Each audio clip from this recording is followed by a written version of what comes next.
मंथन।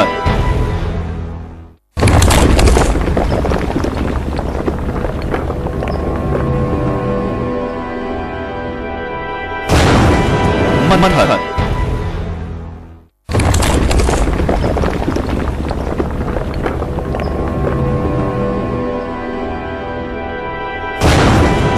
मंथन।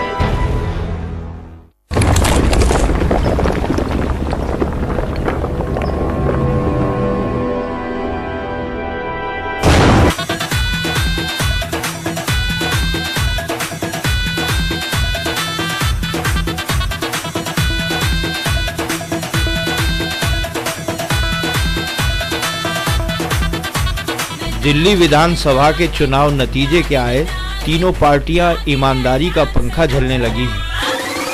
अपने को ईमानदार दिखाने की जुगत में दूसरी पार्टियों को पानी पी पी कर कोसने का सिलसिला शुरू हो गया है।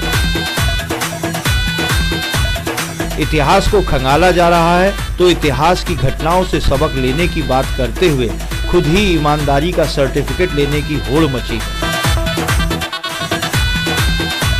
टीवी चैनलों की टीआरपी भी खूब बढ़ रही है। ये बात और है कि नेताओं की कमी के चलते चैनलों को काम चलाऊ लोगों से काम चलाना पड़ रहा है। तर्क कम पड़ने लगे तो एक दूसरे को सांप बिच्छू भी बोलना शुरू कर दिया। एक पार्टी ने तो हद ही कर दी, दूसरी पार्टी को दुमुहा सांप बताकर। हमारा प्रश्न है, सांप नेवले तो आ गए, लेकिन सपेरा कौन है? आइए करते हैं मंथन। इस बार मंथन में कौन है सपेरा?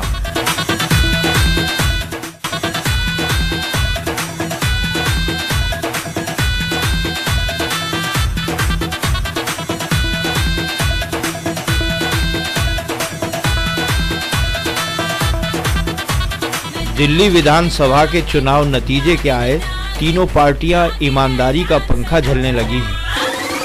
अपने को ईमानदार दिखाने की जुगत में दूसरी पार्टियों को पानी पी पी कर कोसने का सिलसिला शुरू हो गया है।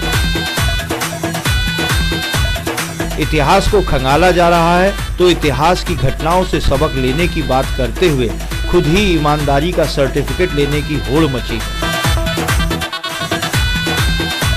टीवी चैनलों की टीआरपी भी खूब बढ़ रही है। ये बात और है कि नेताओं की कमी के चलते चैनलों को काम चलाऊ लोगों से काम चलाना पड़ रहा है। तर्क कम पड़ने लगे तो एक दूसरे को सांप बिच्छू भी बोलना शुरू कर दिया। एक पार्टी ने तो हद ही कर दी, दूसरी पार्टी को दुमुहा सांप बताकर। हमारा प्रश्न है, सांप नेवले तो आ गए, लेकिन सपेरा कौन है? आइए करते हैं मंथन। इस बार मंथन में कौन है सपेरा?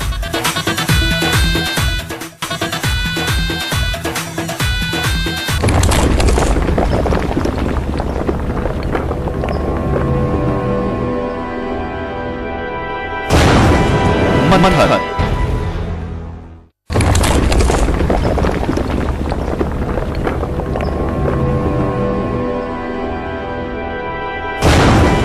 मंथन।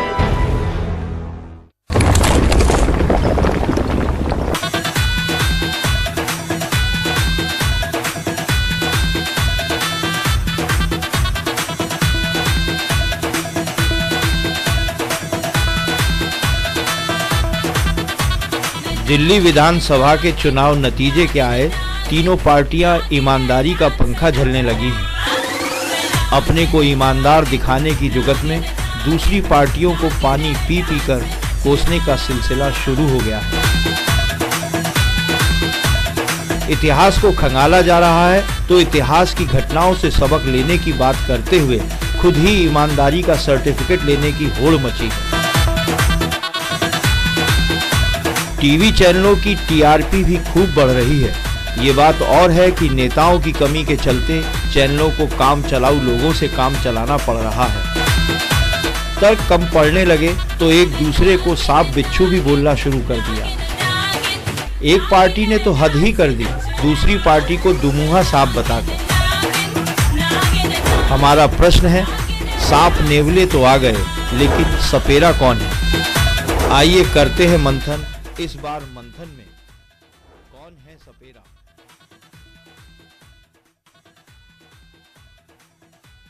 नमस्कार दर्शकों, स्वागत है आपका हमारे साप्ताहिक कार्यक्रम मंथन में। जैसा कि आप जानते हैं, हम हर सप्ताह आपके सामने किसी ऐसे मुद्दे पर आपके सामने प्रस्तुत होते हैं जो आपसे जुड़ा होता है, हमसे जुड़ा होता है, समाज से जुड़ा होता है।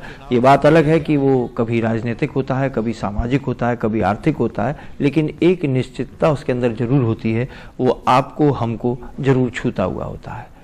जब कोई मुद्दा होता है, उससे जुड़े हुए लोग भी होते हैं, अतिथि भी होते हैं जो अपनी राय रखते हैं, वो हमारे साथ स्टूडियो में होते हैं, और आप होते हैं अपनी टीवी स्क्रीन के सामने, अपने घर पे, अपने ड्राइंग रूम में, बेडरूम में। आपके पास होता है आपका टेलीफोन, जिससे किसी भी क्षण आप इस प्रोग्राम में, इस कार्यक्रम में अपनी भी सहभागिता सक्रियता से रख सकते हैं। आपको एक नंबर डायल करना होता है जो बराबर लगातार टीवी स्क्रीन के नीचे एक नंबर दिखाया जा रहा है। जो आगरा से बाहर के दर्शक इस प्रोग्राम को देख रहे हैं, वो इससे पहले अपना एक आगरा का एसटीडी कोड लगाना ना भूलें। 0562 आगरा का एसटीडी कोड है, उसको वो लगाकर इस प्रोग्राम में उनकी एंट्री हो सकती है, उनके प्रश्न आ सकते हैं, उनकी सहभागिता हो सकती है, वो भी अपनी राय, अपना प्रश्न या जो भी कुछ कहना चाहें वो रख सकते हैं।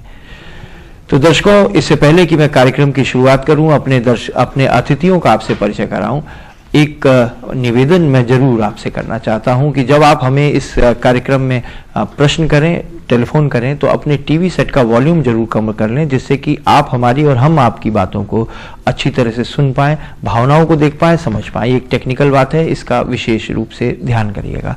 आप हमें चाहें तो आप इस कार्यक्रम के दौरान अपने विचार ईमेल से भी भेज सकते हैं, pawansingh@tajnews.in पर। आप चाहें तो हमें SMS भी कर सकते हैं 9412777777 पर, और आप जब भी चाहें आप हमें फ़ोन कर सकते हैं 68888845 पर। ये हमारा नंबर है, जिससे कि आप हमारे बीच में आ सकते हैं। साथियों, ये बताना तो आपको पता ही है कि पिछले कुछ समय से राजनीति में तूफान आया हुआ है। यूं तो चुनाव हुए थे 5 राज्यों में, लेकिन चर्चा दिल्ली की ही बनी रही, क्योंकि दिल्ली की इसलिए बनी रही कि वहां की राजनीति पर सबकी निगाह थी। वहां एक तरफ कांग्रेस की लड़ाई थी, दूसरी तरफ मोदी की भाजपा, मैं विशेष ध्यान रखिएगा, मैं मोदी की भाजपा का नाम ले रहा हूं, वहां थी। तो एक ऐसी भी पार्टी थी जो पहले कभी अन्ना का इंजन लगा के चलती थी, लेकिन अब वो केजरीवाल के साथ भ्रष्टाचार को झाड़ू लगा के भगाने का नाम ले रही थी। नतीजे आए, नतीजे अप्रत्याशित थे। 8 सीटें आई उस पार्टी की जो इस देश पे राज कर रही है, जिसका समूह यूपीए इस देश पे राज कर रहा है। कुछ लोगों का तो ये भी कहना था कि इतने विकास कार्य भी कराए गए कि आगरा से अगर आप वाटर वर्क्स के चौराहे से चलेंगे और एयरपोर्ट तक आपको एक भी लाल बत्ती नहीं मिलेगी, ऐसा भी विकास कराया गया। लेकिन दूसरे लोग ये भी कहते थे कि एयरपोर्ट के बजाय अगर दूसरी तरफ जाएंगे तो आपको दूसरी दिल्ली देखने को मिलेगी। लेकिन जो भी कुछ रहा, नतीजे आए, नतीजे अप्रत्याशित थे। लोग कहते हैं कि अब राजनीति बदलेगी, आप पार्टी, उसमें आम आदमी पार्टी, जिसको आप पार्टी संक्षिप्त नाम में कहते हैं, उस पार्टी का अपने समर्थन में अलग बातें रहीं। वहां भाजपा का अलग उन्होंने एक स्टैंड लिया कि हम सरकार नहीं बनाएंगे, और अचानक कांग्रेस बड़ी दरियादल हो गई। उसने कहा कि नहीं, आप भी सरकार बना लीजिए। ये सब घटनाक्रम चल ही रहे थे, लेकिन अचानक एक नया राजनीति में कल्चर और देखने को मिला, एक दूसरे को गरियाने का। असली बात वहां से निकल के आती है कि समर्थन भी ले रहे हैं, समर्थन दे भी रहे हैं, लेकिन समझ में नहीं आ रहा कि कोई एक को कह रहा है ये दुमुहा सांप है, कोई कह रहा है ये भ्रष्टाचारी है, हम अगर सत्ता में आएंगे, अगर हम सरकार बनाएंगे तो हम इनके खिलाफ मुकदमा भी करेंगे। इस तरह की नाना प्रकार की बातें हो रही हैं। लेकिन प्रश्न एक जरूर खड़ा होता है, अगर सांप है, नेवला है, तो एक सपेरा कौन है? वो सपेरा कौन है? हम इसी बात का प्रश्न इस कार्यक्रम में जानने की, इस उत्तर को जानने की कोशिश करेंगे कि सपेरा कौन है सपेरा इस राजनीति में, अगर यहाँ सांप नेवले भी। हालांकि हम इस बात से सहमत नहीं हैं इस तरह की शब्दावली से, लेकिन जब शब्द आया है तो उसका उत्तर भी जरूर आना चाहिए। आइए मैं अपने अतिथियों का आपसे परिचय करा दूं। आगरा में विधानसभा का चुनाव लड़े कांग्रेस पार्टी से, और कांग्रेस के आगरा के जिलाध्यक्ष श्री उपेंद्र सिंह जी हमारे बीच में हैं। और उपेंद्र सिंह जी का उपलब्धि ये है कि जो राहुल गांधी ने एक अल्पसंख्यक, और मैं माफ़ी चाहूँगा, अनुसूचित जाति के लोगों का जो एक 80 लोगों का पूरे देश भर में, जिसमें मंत्री और तमाम बड़े बड़े लोग हैं, उसमें एक उपेंद्र जी भी शामिल हैं। उपेंद्र जी, स्वागत है आपका आज के हमारे कार्यक्रम में।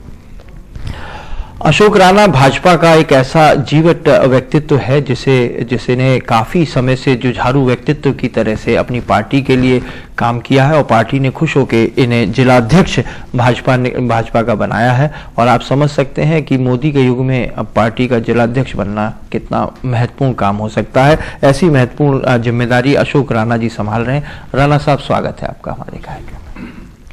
यूं तो सत्ताधारी पार्टी है समाजवादी पार्टी उत्तर प्रदेश में, और इसमें बोलने को व्यक्ति कुछ भी बोल जाता है, कहीं पर भी बोलता है, बयान कई तरह के आते हैं। लेकिन यदि कोई संतुलित बात करने के लिए जाने जाते हैं ऐसे पढ़े लिखे व्यक्ति, आज हमारे बीच में अनिल रावत मौजूद हैं। रावत जी, स्वागत है आपका हमारे कार्यक्रम। चारों तरफ धूम है आज के समय में, आप पार्टी के विषय भी उन्हीं से मिलता जुलता है। ऐसे आप पार्टी के नीरज उपाध्याय जो कार्यकारिणी सदस्य है। नीरज जी, स्वागत है आपका। आपकी टोपी बड़ा प्रभावित कर रही है। ये आप लिखे हुए हैं इस पे, मुझे चाहिए स्वराज। क्या है इसका मतलब? स्वराज जैसा कि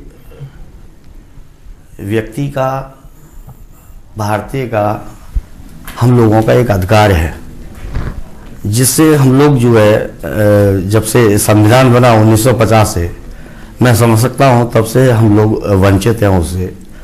और इसी स्वराज की मांग को लेकर के जन लोकपाल बिल और अरविंद जी ने इसी स्वराज की मांग को लेकर के आम आदमी पार्टी बनी है। जैसा कि सभी राजनीतिक, मैं बस एक चीज पूछना चाहता हूँ आपसे। इससे पहले एक टोपी थी, उस पे मैं अगर गलत नहीं हूँ, मेरी याददाश्त गलत नहीं है, उपेंद्र जी से पूछूंगा, उस पे लिखा था मैं हूं अन्ना जी।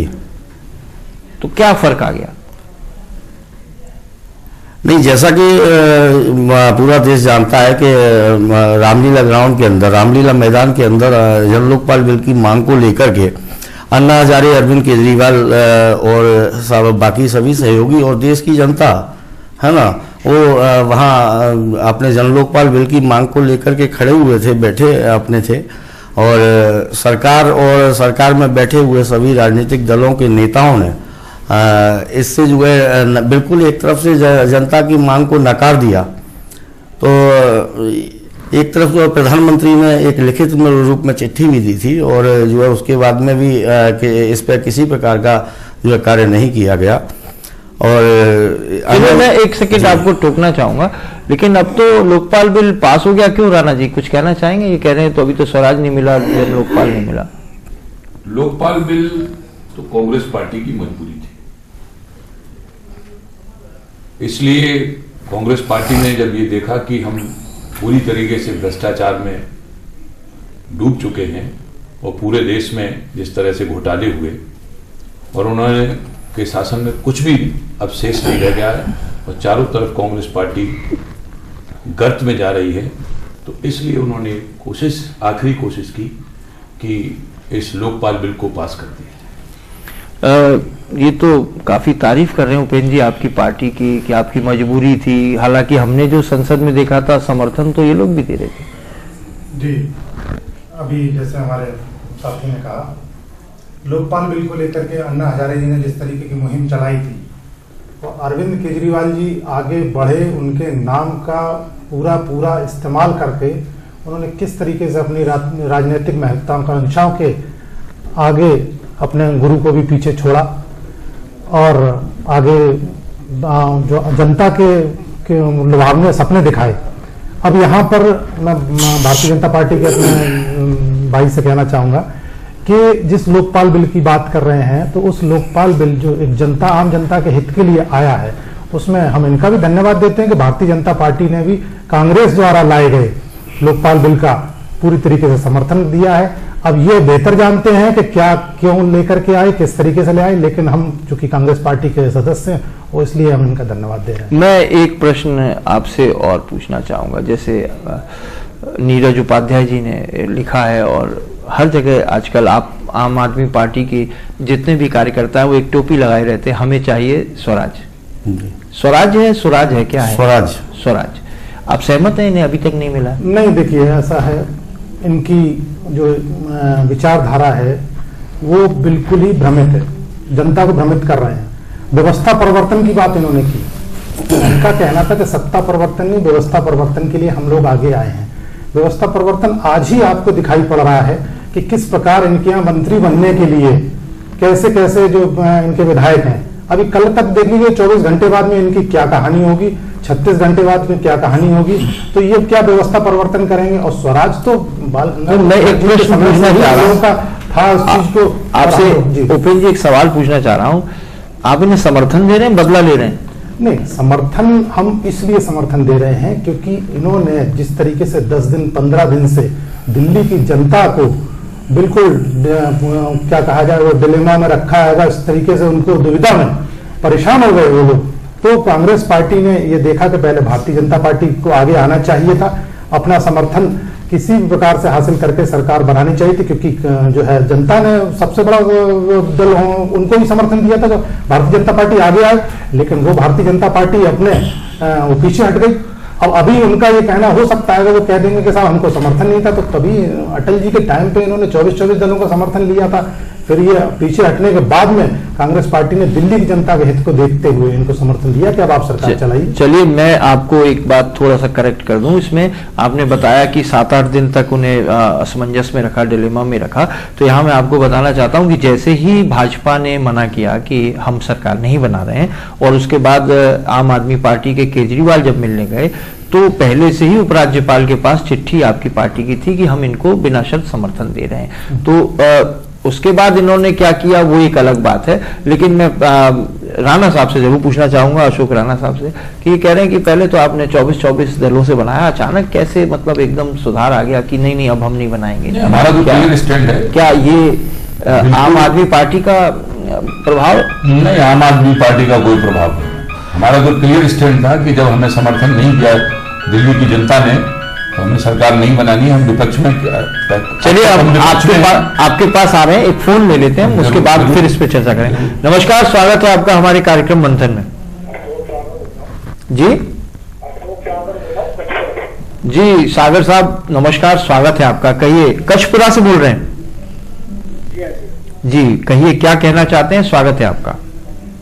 हाँ, मेरा ये कहना है, यहाँ पर आम आदमी पार्टी के ही बैठे हुए हैं, भाजपा के ही बैठे हुए हैं, कांग्रेस के बैठे हुए हैं, सपा के भी हैं। सपा के भी ठीक है जी। हाँ, लेकिन बात और है ना कि क्योंकि वहाँ दिल्ली में सबसे बड़ी पार्टी आई बीजेपी, और उसके बाद है कभी आम आदमी पार्टी जी। क्या कारण है कि ये अब सरकार बनाने के पीछे हट रहे हैं? जो जनता ने इनको वोट दिया है, क्या अगर ये सरकार नहीं बनाते हैं तो जो आगे हो सकता है आगे चुनाव करिए और जनता उनको फिर माफ करेगी क्या?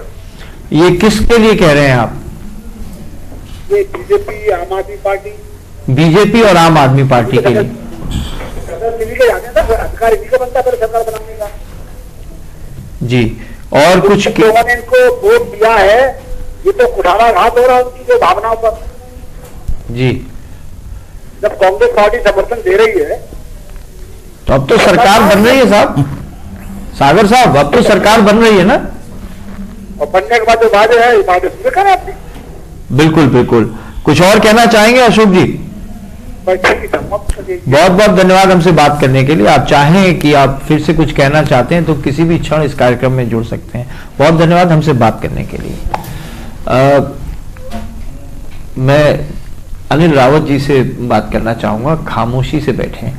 आपको डर नहीं लगता उत्तर प्रदेश में 2 ही दल ऐसे हैं, समाजवादी पार्टी और बसपा, बहुजन समाज पार्टी, जिन पे गाहे बगाए लोग उंगली उठाते रहते हैं। अब मैं ये नहीं कहूंगा किस लिए उठाते रहते हैं। और उधर से आम आदमी पार्टी जो मुख्यमंत्री बन रहे हैं उसमें वो उत्तर प्रदेश में ही रहते हैं और उत्तर प्रदेश से रोज वहां जाते हैं। आपको ऐसा नहीं लगता इस लोकसभा चुनाव में वो लोग इधर भी आ सकते हैं आपकी तरफ?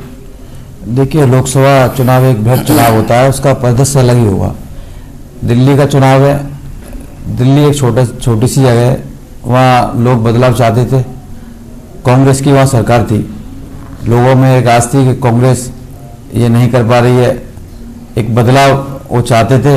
भारतीय जनता पार्टी बेहतर विकल्प वहाँ देने में सक्षम नहीं होने लगी, तो आम आदमी पार्टी के जो नेता हैं उन लोगों ने वहाँ इस तरह से काम किए, वायदे किए, बहुत सारे वायदे उन्होंने ऐसे करे जिनको चाह के भी पूरा नहीं कर सकते। आने वाला समय इतिहास इस बात का साक्षी रहेगा। लैपटॉप तो आपने भी बांट दिया, आप कहते थे, लोग कहते थे लैपटॉप नहीं बांट पाओगे तो वो पानी बिजली नहीं दे पाएंगे।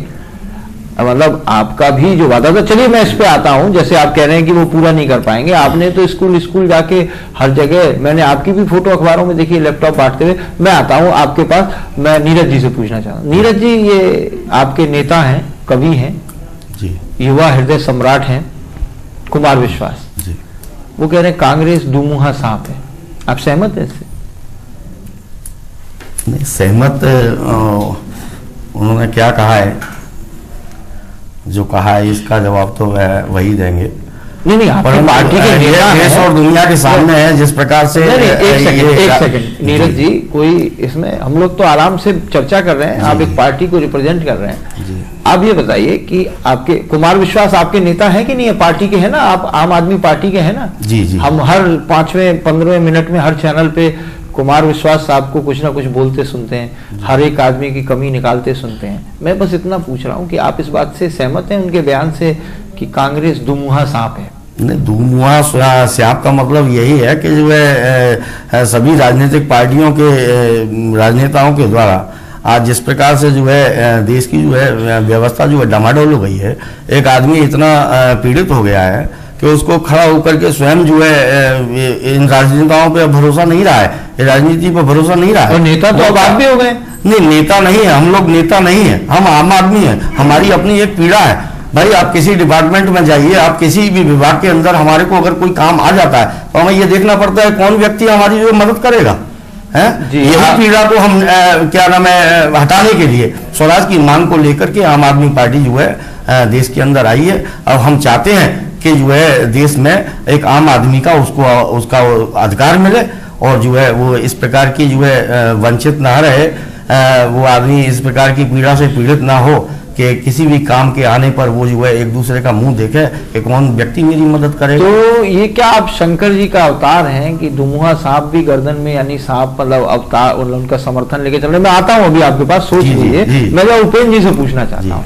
उपेंद्र जी, आपने बड़े जबरदस्त तरीके से, शालीन तरीके से, साधुओं की तरह से आपने कह दिया कि हम बिना शर्त समर्थन देंगे। उधर कुमार विश्वास लगातार कह रहे हैं कि आप दुमुहा सांप हैं, हम रावत वडेरा की जांच कराएंगे, हम शीला दीक्षित की जांच कराएंगे। कैसा लग रहा है? गुस्सा आता है क्या आपको? नहीं, गुस्सा नहीं आता। इनकी सोच करके इन पे तरस आता है कि क्या स्तर रहा है इनका पढ़ाई लिखाई का।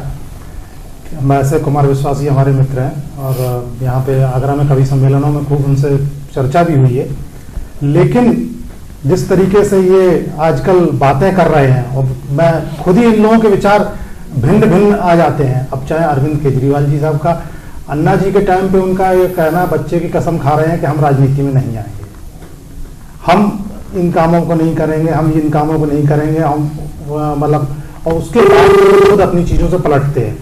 मेरा अपना कहना है कि राजनीति में इतनी स्वच्छता होनी चाहिए कि भाषा के स्तर पे कहीं पे भी हम लोग गलत शब्दावली का प्रयोग ना करें। दूसरी चीज, एक बात और मैं कहना चाहूंगा कि ये जनता को भ्रमित कर रहे हैं, अपने उद्देश्यों में ये अपने सफल होने के लिए पूरे प्रयास कर रहे हैं। मैं एक छोटा सा इस चीज का उदाहरण देना चाहूंगा। आज ही मैंने पेपर में पढ़ा है और समाचार पत्रों में भी देखा, उसमें न्यूज चैनल में भी देख रहा था। ये अरविंद केजरीवाल साहब कह रहे हैं कि हमको सिक्योरिटी नहीं चाहिए, हमको किसी भी प्रकार की सिक्योरिटी नहीं चाहिए, Z+ नहीं चाहिए। हाँ, हम इतना जरूर चाहते हैं कि हमारी सभाएं हों, जहां पे सभा हो या हम बाहर निकले भीड़ में जाएं तो वहां पुलिस पूरा बंदोबस्त करे। तो ये घुमा करके अपनी बात को कह करके और जनता का आदमी दिखाने की कोशिश कर रहे हैं, लेकिन ये मोह भंग नहीं कर पा रहे हैं इन सारी सुविधाओं से। मैं अभी आपके पास आता हूं, मैं रावत जी से पूछना चाहूंगा, लेकिन उससे पहले मैं आपसे पूछना चाहूंगा, ये दो प्रश्न एक साथ हो गए। सुरक्षा वाली बात हम बाद में कर लेंगे, हम लोग अभी वो सांप नेवला दुमुहा सांप इस पे बात कर रहे थे क्योंकि भाषा शैली हो गई। तो आप सहमत हैं इस बात पे कि ये जो बात है ये गलत बात है? चलिए मैं एक फोन कॉल ले लेता हूँ, फिर उसके बाद बात आगे बढ़ाते हैं। नमस्कार, स्वागत है आपका हमारे कार्यक्रम मंथन में। हाँ माननीय, मुझे एक प्रश्न करना था। पहले तो मैं आपका, राजनीतिज्ञों को अपने राजनीतिक जीवन में विपक्षी दलों के प्रति संसदीय भाषा और मर्यादाओं का पालन करना चाहिए अथवा नहीं? जी जी, पर पहले मैं आपका स्वागत कर लूं, जान पहचान तो कर लूं, कहाँ से बोल रहे हैं, कहाँ, क्या नाम है आपका? मैं टेढ़ी बगिया से, टीवी जग्गी नाम है मेरा, टेढ़ी बगिया से बोल रहा हूँ। टेढ़ी बगिया से जग्गी साहब बोल रहे हैं? जी जनाब। जी जग्गी साहब, पहले तो आपका बहुत बहुत स्वागत है। ऐसे मुद्दे पे आपने समय निकालकर हमसे बात की है, फोन किया है। आप अपना प्रश्न एक बार दोहरा दें तो मैं जरूर उसी से पूछूंगा जिससे आप पूछना चाहते हैं। जी, मेरा कहना है राजनीतिज्ञों को अपने विपक्षी दलों के प्रति संसदीय भाषा और मर्यादाओं का पालन करना चाहिए अथवा नहीं। आपका क्या मत है? देखिए, मेरा मत नहीं कि मैं केवल जो आपके पास जो एक्सपर्ट बैठे विभिन्न दलों के, उनसे जानना चाह रहा हूं। जी। दूसरी बात जी, दूसरा ये, जनता का हित पहले हो अथवा बाकी युक्त, जी ये जो आपके पास एक्सपर्ट बैठे उनसे जानना चाह रहा हूँ। जी, बहुत अच्छी बात करी है आपने कि जनता का हित पहले हो या वाक युद्ध। बहुत बढ़िया बात कही जग्गी साहब। टीवी सेट पे बने रहिए, जब भी आपको लगे तो आप किसी भी क्षण दोबारा आप इस कार्यक्रम में फोन कर सकते हैं। बहुत बहुत धन्यवाद हमसे बात करने के लिए। देखिए, लोगों में नाराजगी है।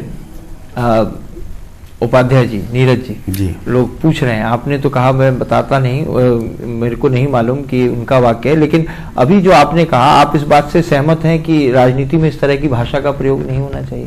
बिल्कुल नहीं होना चाहिए। बिल्कुल नहीं होना चाहिए। अनिल रावत जी, आपसे पूछना चाहूंगा, जब इनकी पार्टी के बेनी प्रसाद वर्मा जब ऐसी भाषा का प्रयोग करते हैं तो आपको कैसा लगता है?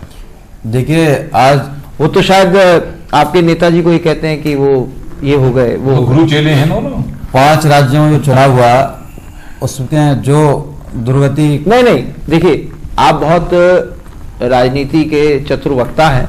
मेरा प्रश्न बड़ा सीधा है, क्योंकि इन्होंने कहा ऐसा नहीं होना चाहिए, तो मैंने इनकी पार्टी का एक नेताजी जो बेनी प्रसाद वर्मा जी हैं और मंत्री भी हैं केंद्र सरकार में, वो आपकी पार्टी में कुछ विशेष लगाव रखते हैं।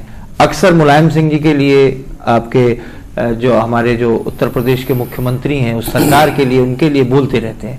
अब वो जो बात बोलते हैं वो बोलना ही मुझे अच्छा नहीं लग रहा, तो इसलिए आप क्या मानते हैं इनकी इस बात को, या जब इनके लिए कहा गया तो इन्हें बुरा लग रहा है, जब ये किसी के लिए बोलते हैं तो इन्हें बुरा नहीं लग रहा? क्या कहना है? निश्चित तौर पर बुरा लगेगा, सबको बुरा लगना चाहिए। मैं तो बात में थोड़ी और बात जोड़ रहा था कि जो आज गति कांग्रेस की हुई है, उसका कहीं महंगाई से, जो महंगाई का एक मुद्दा है, एक जो कारण है, उससे बहुत बड़ा कारण यह है कि इनके बहुत सारे लोग, नेता गलत तरह से बयानबाजी करते रहे, अमर्यादित भाषा का प्रयोग करते रहे, चाहे वो शीला दीक्षित हो, चाहे बैनी जी हो, और भी कई लोग हैं, इनके कई केंद्रीय मंत्री हैं जो जनता के बारे में, लोगों के बारे में, नेताओं के बारे में जाने क्या क्या बोलते रहे। उनने, यही शीला दीक्षित है, इन्होंने कहा कि कोई आप पार्टी है, कोई केजरीवाल है, मेरी चीजें ऐसी करी गई, आज वो खुद अपनी सीट नहीं बचा पाई। तो इनको जो महंगाई की एक तरफ लेड हुई, उस महंगाई से मैं जो मानता हूँ वो आधा हिस्सा इस बात पर भी जाता है कि इनने इस तरह की बयानबाजी करी, तो ये नहीं होना चाहिए, संसदीय भाषा होना चाहिए। रावत जी, अभी हम कुमार विश्वास भी टीचर हैं, बच्चों को पढ़ाते हैं, तो उनको तो कतई नहीं करना चाहिए। और एक आप पार्टी करना यही चाह रही है कि बनाना चाह रही है, एक लीग करना बहुत बढ़िया है, हम मर्यादित रखना चाहते हैं, तो वो खुद शुरुआत ऐसी करेंगे तो कैसे काम चलेगा? चलिए, वो भी एक टीचर है, उन्हें मर्यादित तो भाषा रखनी चाहिए, लेकिन एक हमारी मजबूरी, एक छोटा सा हमें ब्रेक लेना। ब्रेक के बाद हम तुरंत लौट रहे हैं, जाइएगा कहीं नहीं, ब्रेक के बाद हाजिर।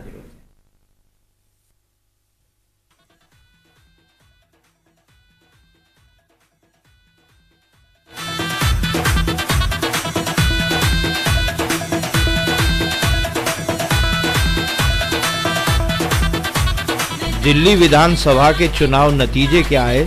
तीनों पार्टियां ईमानदारी का पंखा झलने लगी हैं। अपने को ईमानदार दिखाने की जुगत में दूसरी पार्टियों को पानी पी पी कर कोसने का सिलसिला शुरू हो गया है। इतिहास को खंगाला जा रहा है, तो इतिहास की घटनाओं से सबक लेने की बात करते हुए खुद ही ईमानदारी का सर्टिफिकेट लेने की होड़ मची है। टीवी चैनलों की टीआरपी भी खूब बढ़ रही है। ये बात और है कि नेताओं की कमी के चलते चैनलों को काम चलाऊ लोगों से काम चलाना पड़ रहा है। तर्क कम पड़ने लगे तो एक दूसरे को सांप बिच्छू भी बोलना शुरू कर दिया। एक पार्टी ने तो हद ही कर दी, दूसरी पार्टी को दुमुहा सांप बताकर। हमारा प्रश्न है, सांप नेवले तो आ गए, लेकिन सपेरा कौन है? आइए करते हैं मंथन। इस बार मंथन में कौन है सपेरा।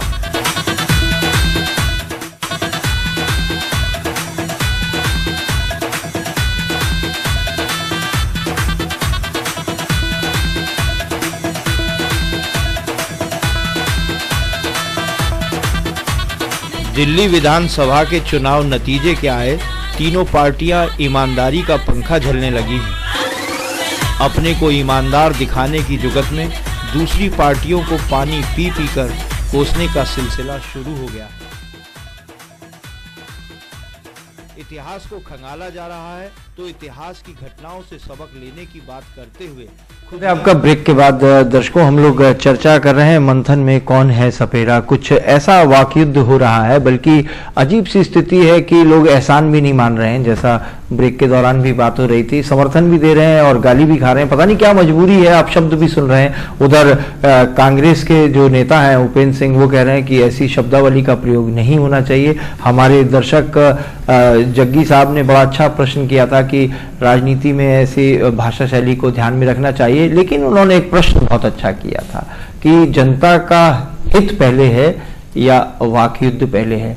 तो मैं नीरज जी आपसे ही जानना चाहूंगा, क्योंकि जितने भी ईमानदार और प्रखर वक्ता और सब कुछ जो कहा जाए बिल्कुल कोई दाग नहीं, जो तीनों पाल की धुलाई आपने सुनी होगी, सब कुछ वो सब आपकी पार्टी में लोग मौजूद हैं। तो यही लोग ऐसे ऐसे तीखे बयान क्यों दे रहे हैं, क्या है वो? जो एक आम जनता से एक सवाल आया कि पहले वाकयुद्ध जरूरी है, मतलब पहले वाकयुद्ध जरूरी है या जनता का हित? नहीं, जनता का हित सर्वप्रथम सर्वोपरि है। जनता का हित सर्वप्रथम सर्वोपरि है। और यह आज जनता जो जागी है वो इसीलिए जागी है कि सभी राजनीतिक दलों के द्वारा जिस प्रकार से कार्य किया गया है तो उससे जनता पीड़ित है। अच्छा, एक प्रश्न और रही बात दो मुंह स्याप वाली जी, तो सभी राजनीतिक दलों के राजनेताओं के द्वारा अनेकों प्रकार से जो है बयान दिए गए हैं और दिए जाते हैं। हमारी तरफ से तो मैं नहीं मानता, कुमार विश्वास ने जो बयान दिया है तो एक कहावत आती है कि जैसे मैं नाचना जाने आंगन टेढ़ा, तो ये दो मुंह स्वाप भी वही आती है कि जो बार बार अपनी नीति को बदल दे और जो जनता के प्रति नीति का ख्याल ना रखे, तो उससे क्या कहेंगे? नीरज जी बड़े भोले हो आप जी। अब जमाना बदल गया, बोला नहीं जाता, अब फेसबुक ट्विटर का जमाना, लिखा जाता है, कम शब्दों में आघात किया जाता है। उन्होंने लिखाई नहीं, तस्वीर चिपकाई जो आपको टीवी स्क्रीन पे बार बार दिखाई जा रही ना, सेम वही तस्वीर चिपकाई, दुमुहा सांप। अब वो कह रहे हैं जो पार्टी दे रही है उन्हें समर्थन, जो उसकी राष्ट्रीय अध्यक्ष हैं उसके दामाद की जहाँ इंक्वायरी कराएंगे, मतलब एकदम कमजोर ना साहब तब आते हैं। मैं जरा फिर उपेंद्र जी से पूछ लूं, अभी ताजा ये राहुल जी की एक मीटिंग तय करके आए, क्यों साहब इस रैली में ये भी बताएगा कि आप पार्टी से कैसे निपटेंगे? अब तो इतने अंदरूनी आघात कर रहे हैं आपको कि देखिए, हम लोग जो हमारी बैठक है वो राष्ट्रीय मुद्दों को लेकर के राष्ट्रीय विचारधारा के अंतर्गत चल रही है। ये चुनाव जो है प्रदेश स्तर का चुनाव हुआ था और वहाँ पे जनता जनार्दन ने जो इस तरीके से जनादेश दिया, उस हिसाब से वहाँ की राजनीतिक घटना चक्र चल रहा है। और कांग्रेस पार्टी ने वहाँ की जनता के हित को देखते हुए, क्योंकि राजनीतिक अस्थिरता का माहौल पैदा हो गया था, तो उसके हित के देखते हुए हमने आप पार्टी को समर्थन दिया। भारतीय जनता पार्टी के साथ में किसी भी प्रकार का कोई भी गठबंधन या किसी भी तरीके के समर्थन की हमारे सिद्धांत के खिलाफ आता है, क्योंकि सांप्रदायिक पार्टी है।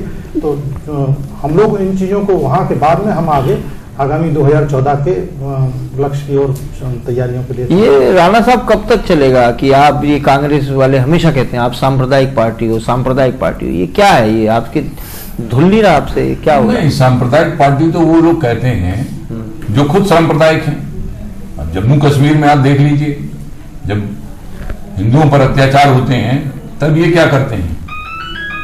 तब ये इनको नहीं दिखाई पड़ता है कि हम देश के समान है नागरिक, तो चाहे हिंदू हो या मुसलमान हो, किसी पर आरोप नहीं लगाया जा सकता है। एक फोन कॉल हम ले लेते हैं, हमारे दर्शक हमारे बीच में।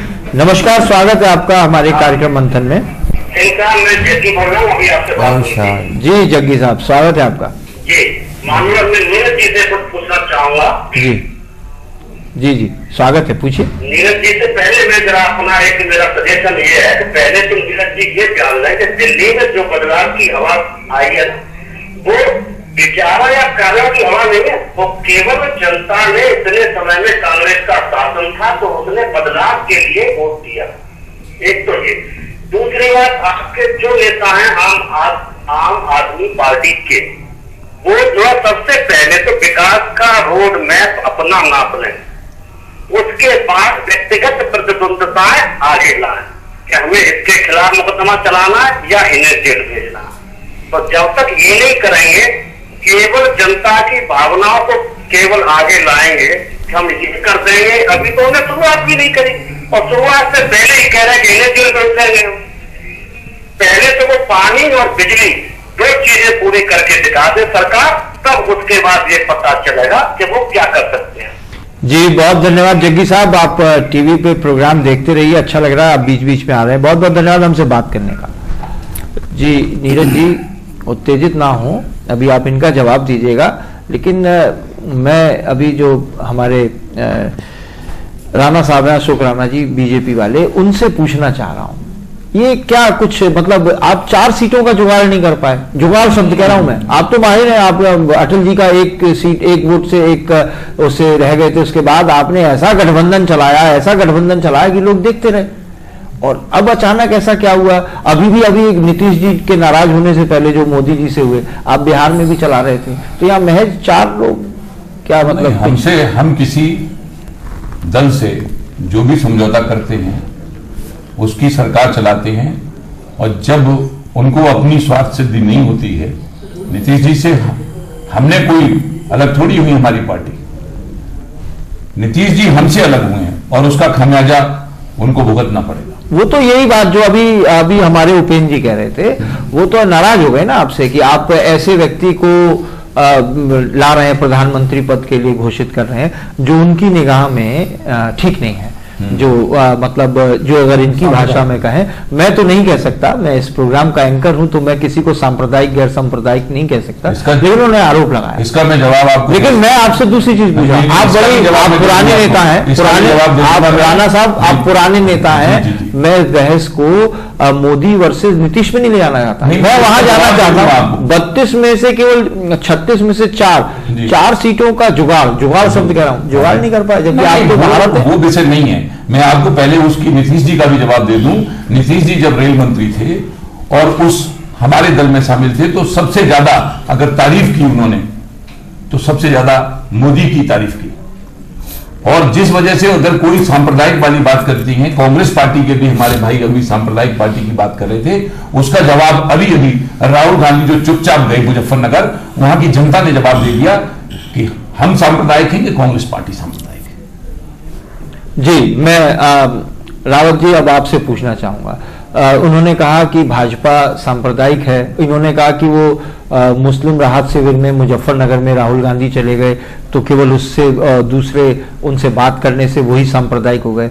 आप क्या कहना चाहेंगे? नेताजी तो कुछ और कह रहे हैं कि वहां तो राहत कैंपों से कोई जाना ही नहीं चाह रहा है, कोई कुछ नहीं कहना चाह रहा, आपको तो फटकार भी लगा दी कोर्ट ने कि आप जो पीड़ित लोग हैं उनमें नहीं देखेंगे, ये क्या घालमेल है? राहत कैंपों में कोई जाए, सब कुछ छूट है, कोई जा सकता है, वहाँ ऐसी त्रासदी हुई है, लोग राहत कैंपों में रह रहे हैं, जो भी वहाँ पीड़ित थे उनका पुनर्वास भी हुआ है, बहुत कम लोग बचे हैं, लेकिन कोई वहाँ जाता है और उस जो घटना हुई है उस घटना की वजह से जिन लोगों का दुख दर्द है और उस दुख दर्द को बयान न करके, उसको दूर न करने की बात करके, उस बात को घुमाने के पक्षपात करने की बात करते हैं और ऐसा आरोप लगाते हैं जिससे समाज बटे और लोगों की जो भावना है वो भ्रमित हो, तो ऐसा जो कतई नहीं होना चाहिए राजनीति में।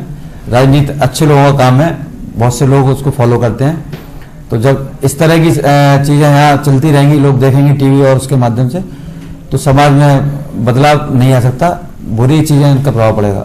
ये कुमार विश्वास राहुल जी के खिलाफ लड़ने की बात कर रहे हैं अमेठी से, तो अभी से कुछ डर सता रहा है या इसीलिए समर्थन दे दिया आपने कि वहां से ना लड़े? देखिए, राजनीति में हर आदमी स्वतंत्र है और कोई भी कहीं से भी चुनाव लड़ सकता है। यहाँ पे चाहे कुमार विश्वास जी हों चाहे कोई भी हो, वो आए और राहुल जी हमारे राष्ट्रीय नेता हैं, बहुत बड़ा व्यक्तित्व, वो किस बात को लेकर के डरेंगे?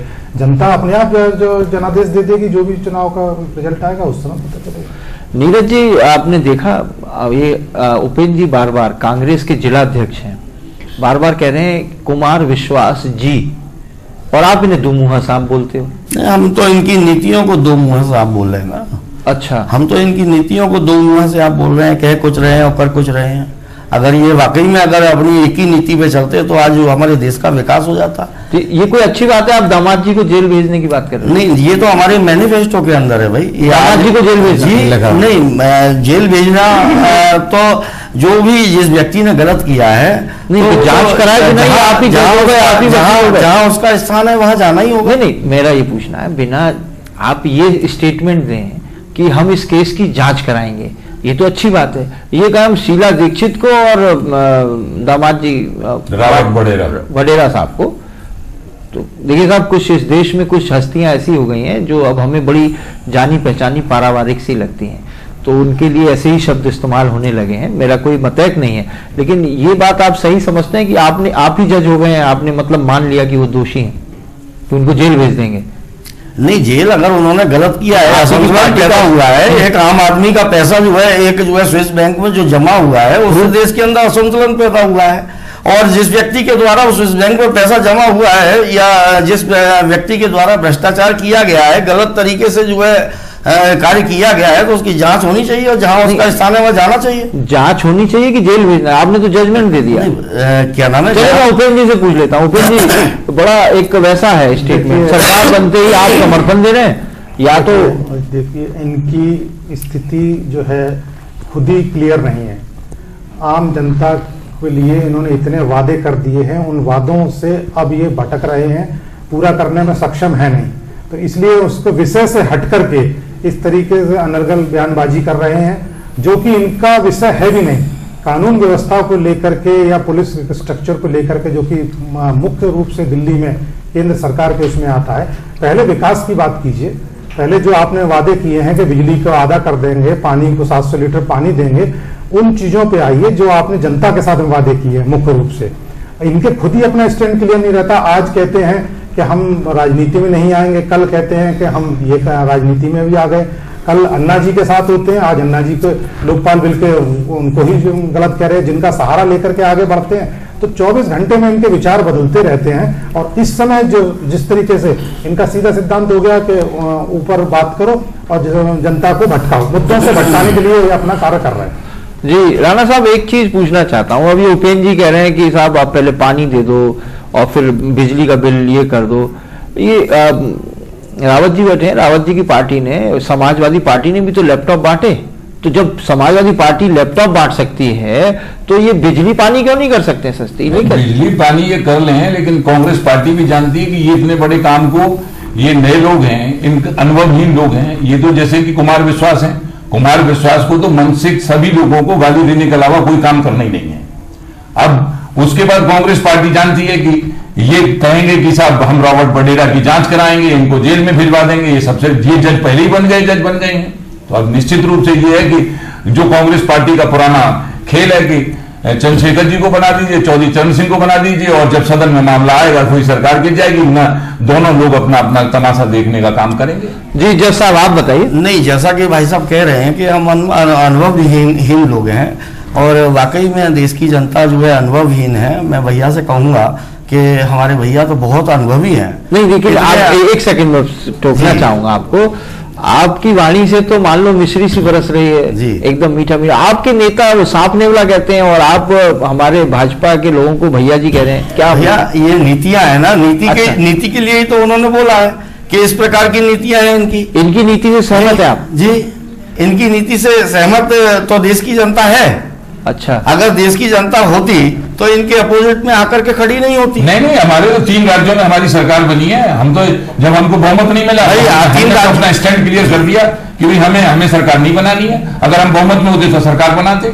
ठीक है, जनता ने जनादेश दिया हमें, नहीं कि 4 सीट हमारी कम रह गई, हमने सरकार। अच्छा, प्रधान जी बुरा मत मानिएगा, और राणा साहब आप बुरा मत मानिएगा, लेकिन एक चीज ऐसा नहीं लग रहा ये नतीजे आने के बाद कि 5 राज्यों के चुनाव हुए, एक में मिजोरम, उधर कांग्रेस की सरकार बनी, 3 में आपकी बनी, एक में अब ये सरकार बनाने जा रहे हैं, तो आपको ऐसा नहीं लगा, कुछ ऐसी फीलिंग नहीं आ रही कि जैसे एक पढ़ने वाला अच्छा बच्चा हो जिसके 94% मार्क्स आए हो, जो खूब पढ़ा लिखा हो, उसकी जिक्र ना हो कि एक ऐसा आदमी जो बिल्कुल अभी बस केवल मार्जिन से पास हुआ हो, जैसे जब हम लोग पढ़ा करते थे कृपोत्तीर्ण कहते हैं, यानी कांग्रेस की कृपा से 8 सीटें लेके जो सरकार बना, चर्चा उसी की हो रही है, वाहवाही उसी की हो रही है। आप ऐसा लग रहा है कि जीत के भी हार गए? नहीं, जीत के हारने का सवाल नहीं है। ऐसा है कि हमने देश में जब सरकारें रही हैं, हम प्रदेशों में सरकार रही, हम विरोध में रहे हैं। ऐसा कोई नहीं है कि कहीं सत्ता रही है कहीं सत्ता नहीं रही है। अब दिल्ली में जनता ने सीधा नहीं दिया कि हम लोगों को बहुमत नहीं आया, तो हमारे डॉक्टर हर्षवर्धन ने तो पहले ही दिन स्टैंड क्लियर करने दिया था कि हमको दिल्ली की जनता ने जनादेश में बहुमत नहीं दिया, तो हम विपक्ष में बैठेंगे, सीधी बात। एक फोन कॉल हम ले लेते हैं, हमारे बीच में दर्शक है। नमस्कार, स्वागत है आपका हमारे कार्यक्रम मंथन में।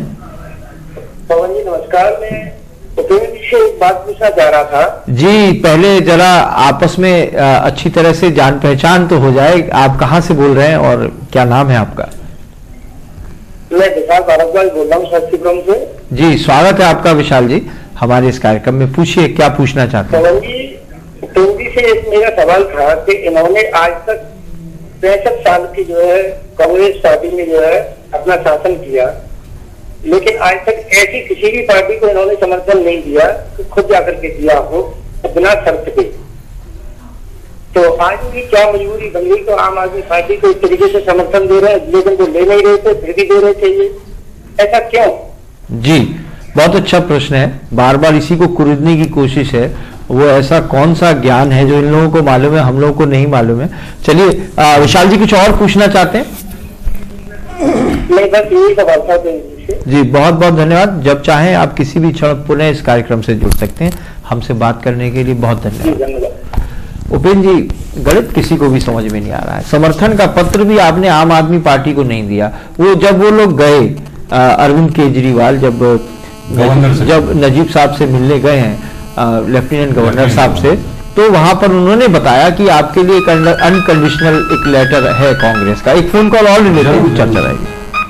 नमस्कार, स्वागत है आपका हमारे कार्यक्रम मंथन में। सर मैं बल्केश्वर से बोल रहा हूँ। जी बल्केश्वर से बोल रहे हैं? हाँ जी सर। नाम बताएं अपना प्लीज। ज्ञान प्रकाश बोल रहा हूँ। जी ज्ञान भाई कहिए, क्या कहना चाहते हैं? मैं ये कहना चाहता हूँ सर, ये स्टेशन होते हैं और जितने जो भिखारी टाइप के लोग होते हैं, इन लोग की तरफ क्यों नहीं सरकार पे ध्यान जाता है? जी ये लोग कुछ जिन लोगों को पता नहीं है, मालियों के किनारे पड़े हुए हैं, बैठे हुए हैं, चलिए ऐसे लोगों पर क्यों नहीं ध्यान जाता सरकार का? अति गरीब लोगों का, बेबस लोगों का। हाँ जी। आपकी शिकायत किससे पूछूं इस बात को? मैं तो शायद नहीं, मेरे पास दो लोग हैं, एक है जिनकी केंद्र में सरकार है उपेंद्र जी कांग्रेस वाले, और एक अनिल रावत जी जिनकी उत्तर प्रदेश में सरकार है समाजवादी पार्टी वाले। आप जिससे कहें मैं उनसे पूछूं। इसमें तो देखो कमी होती है। चलिए आप टीवी सेट पे रहिए, मैं अभी आपकी बात को अपने तरीके से पूछता हूँ। बहुत बहुत धन्यवाद ज्ञान जी हमसे बात करने के लिए। इनका प्रश्न ये है कि जो सरकार के लिए अति वंचित लोग होते हैं उनकी तरफ किसी भी सरकार का ध्यान नहीं होता है। ये वही बात है जो एक प्रश्न जग्गी साहब का आया था कि वाक्य युद्ध से पहले क्या जनहित जरूरी है कि नहीं। लेकिन हम लोगों की चर्चा चल रही थी कि आप पहले ही समर्थन दे आए थे, वहां पर बात कर रहे थे कि लेफ्टिनेंट गवर्नर साहब को आप दे आए थे कि हमारा अनकंडीशनल सपोर्ट है। मतलब जो लोग पहले से आर्थिक इंतजाम आपका पूरा था, पक्का था, पहले से ही आपने बता दिया था कि हमारा है। ऐसी क्या मजबूरी है? गाली आप खा रहे हैं, जेल आपको भेजा जा रहा है, आपको गरिया गरिया के, जिसे अगर मुहावरे में कहें तो पानी पी पी के कोस कोस के आपको उन्होंने रामलीला मैदान से, टीवी चैनलों से, ऐसा नहीं कि समर्थन देने के बाद, लगातार आज भी अगर वो जितनी गाली देते हैं उतने उत्साहित होते हैं, उतना हंसते हैं और एक ही बात कहते हैं। लेकिन आप कह रहे हो कि हम अनकंडीशनल सपोर्ट दे रहे हैं, ऐसी क्या मजबूरी है? देखिए साहब, दिल्ली की जनता ने जनादेश तो भारतीय जनता पार्टी को दिया था। हम लोगों ने उस चीज का काफी इंतजार भी किया और जब भारतीय जनता पार्टी ने सरकार बनाने से मना कर दिया तो दूसरे नंबर पे जो सबसे बड़ी पार्टी के रूप में आप आई, और उनकी जो स्थिति थी वो सरकार बनाने की स्थिति में नहीं थी। तो चूंकि हम पहले ही कह चुके हैं कि भारतीय जनता पार्टी को हम समर्थन दे नहीं सकते थे, और दिल्ली की जनता की स्थिति को देख करके कि जो उनके फिर से दोबारा से चुनाव में जल्दी ना पहुंचे, जल्दी इस तरीके की व्यवस्था ना हो कि फिर से आम आदमी को कष्ट हो और सरकारी व्यय भी आए, तो इसलिए हम लोगों ने आप पार्टी को समर्थन दिया। इस चीज को हमने पहले भी आपके स्पष्ट कर दिया है। अच्छा, तो आप जनता को खर्चे से बचाना चाहते थे। बिल्कुल। नीरज जी एक बात बताइए, एक कॉमनवेल्थ का अभी जो गेम हुए थे उसमें बड़ा भारी घोटाला हुआ ऐसा आरोप है, और आप ही की पार्टी पे आरोप है। मैं पढ़ रहा था कहीं कि अरविंद केजरीवाल ने कहा कि जब उसी कॉमनवेल्थ गेम्स का जब घोटाला आया तो मैं बड़ा विचलित हुआ, उसके बाद ही मैं आया। आज इतना अगर ये आरोप सही हैं और घोटाला हुआ, सब कुछ हुआ, अगर आरोप सही है, आरोप है, तो तब तो इन्हें कोई ये विचलित नहीं हो रहे थे आम आदमी, आम जनता के लिए। आप ही को, आपको क्या लगता है कि आपको क्यों समर्थन दिया, और आपने ले भी लिया? जैसा कि कांग्रेस पार्टी ने इन्होंने कहा कि हम सशर्त मतलब पूरी तरह से हम आपको समर्थन करते हैं।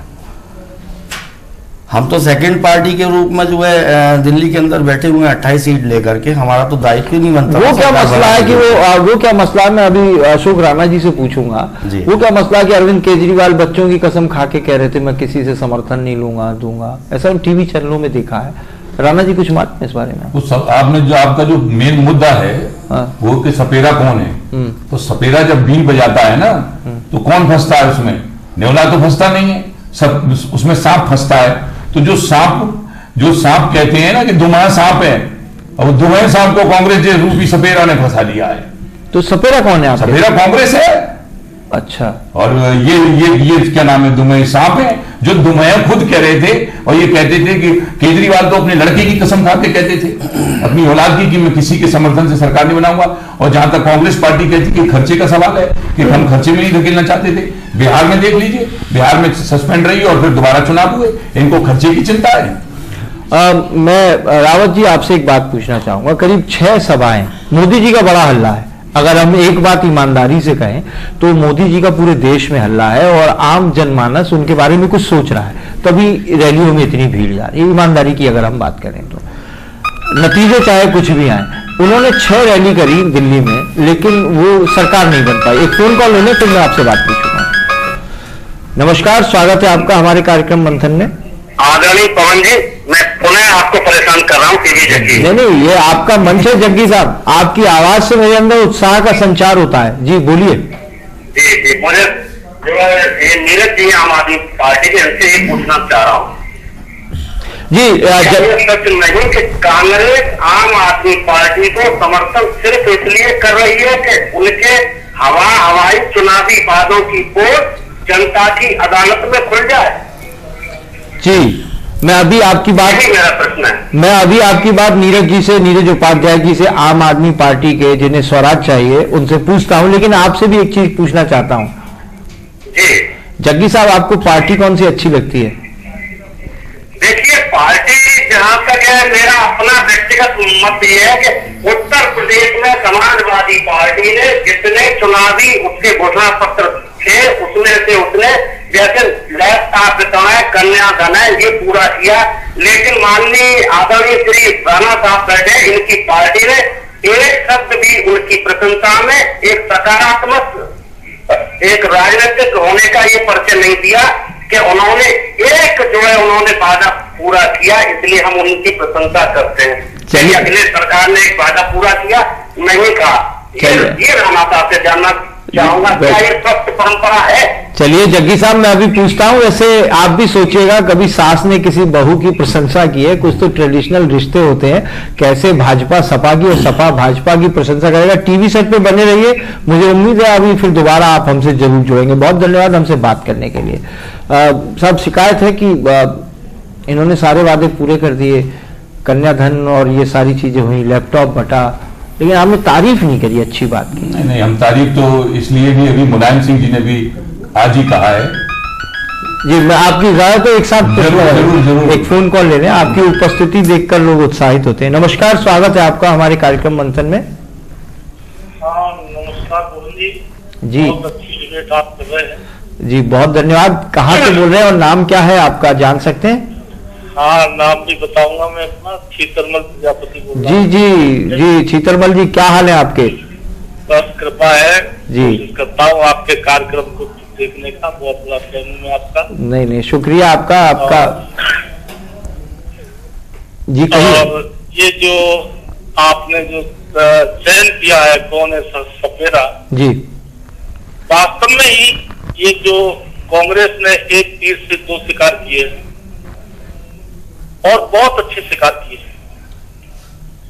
राजनीति में अधिकतर राजनेता जो है उनकी भाषा कथनी और करनी, इन दोनों में अंतर होता है, काफी अंतर होता है। जैसे एक बात और कहते हैं, मुझे नहीं कहना चाहिए लेकिन वो बात कहावत भी है और सही भी है कि हाथी के दांत खाने के और दिखाने के कौन होते हैं। कांग्रेस ने इसलिए उनको समर्थन दिया है कि उन्हें लोकसभा के चुनाव दिख रहे हैं। भाजपा ने तो बिल्कुल हाथ खड़े कर दिए कि हम सरकार बनाना ही नहीं चाहते, जबकि एक तरफ तो वो कहते हैं कि हम तो बड़ी पार्टी हैं, हम तो बहुमत है, लेकिन उसके बाद वो सरकार बनाने से दूर है। रही आपकी बात, आपने जब कांग्रेस ने ये कह दिया जब बिना सब समर्थन देने को तैयार है, तो उनके सामने मजबूरी हो गई। जैसे अभी एक बात चल रही थी कि कसम खा करके कह रहे थे केजरीवाल साहब कि हम किसी से समर्थन लेंगे नहीं, न देंगे नहीं। लेकिन राजनीति एक समाज सेवा है, ये कोई व्यक्तिगत बात नहीं है। केजरीवाल साहब की कोई व्यक्तिगत बात नहीं है, क्योंकि ये आम आदमी पार्टी समाज की सेवा के लिए आई थी। अब चूंकि मैंडेट इस तरह का इन्हें मिला कि पूर्ण बहुमत नहीं मिला, ऐसी स्थिति में इनके द्वारा जो कार्य किया गया, जनता का सर्वे, जनता से राय मांगी इन्होंने और ये साबित किया जनता से राय मांग करके कि हम वास्तव में जनता के हैं। जनता अगर हमसे कहेगी तो सरकार बनाएगी, नहीं बनाएगी। जनता ने इनको सर्वे में भी, जैसा टीवी चैनलों ने दिखाया, और उसमें इनको सरकार बनाने के लिए कहा गया। अब जब इनकी सरकार बनने की तैयारी है, तो आप देख रहे होंगे कि कांग्रेस का भी दूसरा मुंह दिखाई दे रहा है कि हम लोग अगर ये कुछ करेंगे तो चुप नहीं रहेंगे। सच्चाई कड़वी होती है पवन जी, और सच्चाई को राजनीति में हर व्यक्ति बर्दाश्त करना चलिए शीतल जी, हम इसी बात को इसी कंटेंट को निकालना चाह रहे हैं कि कौन है सपेरा। आपने बताया कि सपेरा तो है, कांग्रेस है, एक चीज से दो शिकार किए हैं। जी, आपसे वास्तव में बात सही है कि ये नए लोग हैं आप पार्टी के। आप टीवी प्रोग्राम देखते रहिए, किसी भी क्षण हमसे दोबारा जुड़िए, बहस को धीरे धीरे हम उसी तरफ ले जा रहे हैं कि कौन है। वास्तव में जो सवेरे का कार्य किया है वो कांग्रेस ने किया है। जी, बहुत, इसमें कोई दो राय नहीं। जी, बहुत बहुत धन्यवाद हमसे बात करने के लिए। जी, अशोक राणा जी, आपकी बात पे मोहर लग रही है कि सपेरा कांग्रेस को बताया जा रहा है, उसने बड़ी कुशलता से इस बात को दिया। नमस्कार, स्वागत है आपका हमारे कार्यक्रम मंथन में। पवन जी, मैं अरविंद पाराशर बोल रहा था नर्मदा जी साहब। जी पाराशर जी, स्वागत है आपका। जैसा भी जबकि ये कह रहे थे कि हमारी सरकार ने बड़े बड़े वादे पूरे किए हैं। जी, मेरी समझ में तो नहीं आता कोई सरकार ने प्रदेश में वादे पूरे किए। जी, लैपटॉप बांटने से क्या वादे पूरे हो जाते हैं? ये देखा जाए कि प्रदेश में कितने लोगों को लैपटॉप मिले और कितने गरीब परिवार को विद्याधन मिला। उसके बाद प्रदेश में शायद ऐसी कोई सरकार आई होगी जो कि प्रदेश में एक पक्षपात का जो व्यवहार देश में कर रही है लोगों के बात में। पाराशर जी, विकास नाम की चीज तो प्रदेश से हटी ही नहीं। आपकी बात से हम सहमत हैं। वो जग्गी जी का अपना मत है और अभी इस बारे में चर्चा भी करेंगे। लेकिन हमारा जो कार्यक्रम चल रहा है उसका विषय ये है कि जो कुमार विश्वास आम आदमी पार्टी के बड़े नेता हैं, उन्होंने कहा है कांग्रेस को दुमुहा सांप। उस पर चर्चा चल रही है, कौन है सपेरा, सांप है, नेवला है, तो कहीं ना कहीं कोई सपेरा भी तो होगा। इस पे हम लोग चर्चा जी नहीं आपकी बात स्पष्ट हुआ है दूसरे जनता के साथ जी जी जी जी एक तरफ प्रदेश में क्या ऐसा तो नहीं है कि समाज के लोग रहते हैं प्रदेश के अंदर। जी जी और कुछ कहना चाहेंगे पाराशर जी, सपेरे के बारे में कुछ कहना चाहेंगे, इस दुमुहे सांप, बीन सांप, नेवला, इसके बारे में? सबके सामने क्लियर है एक बार आपके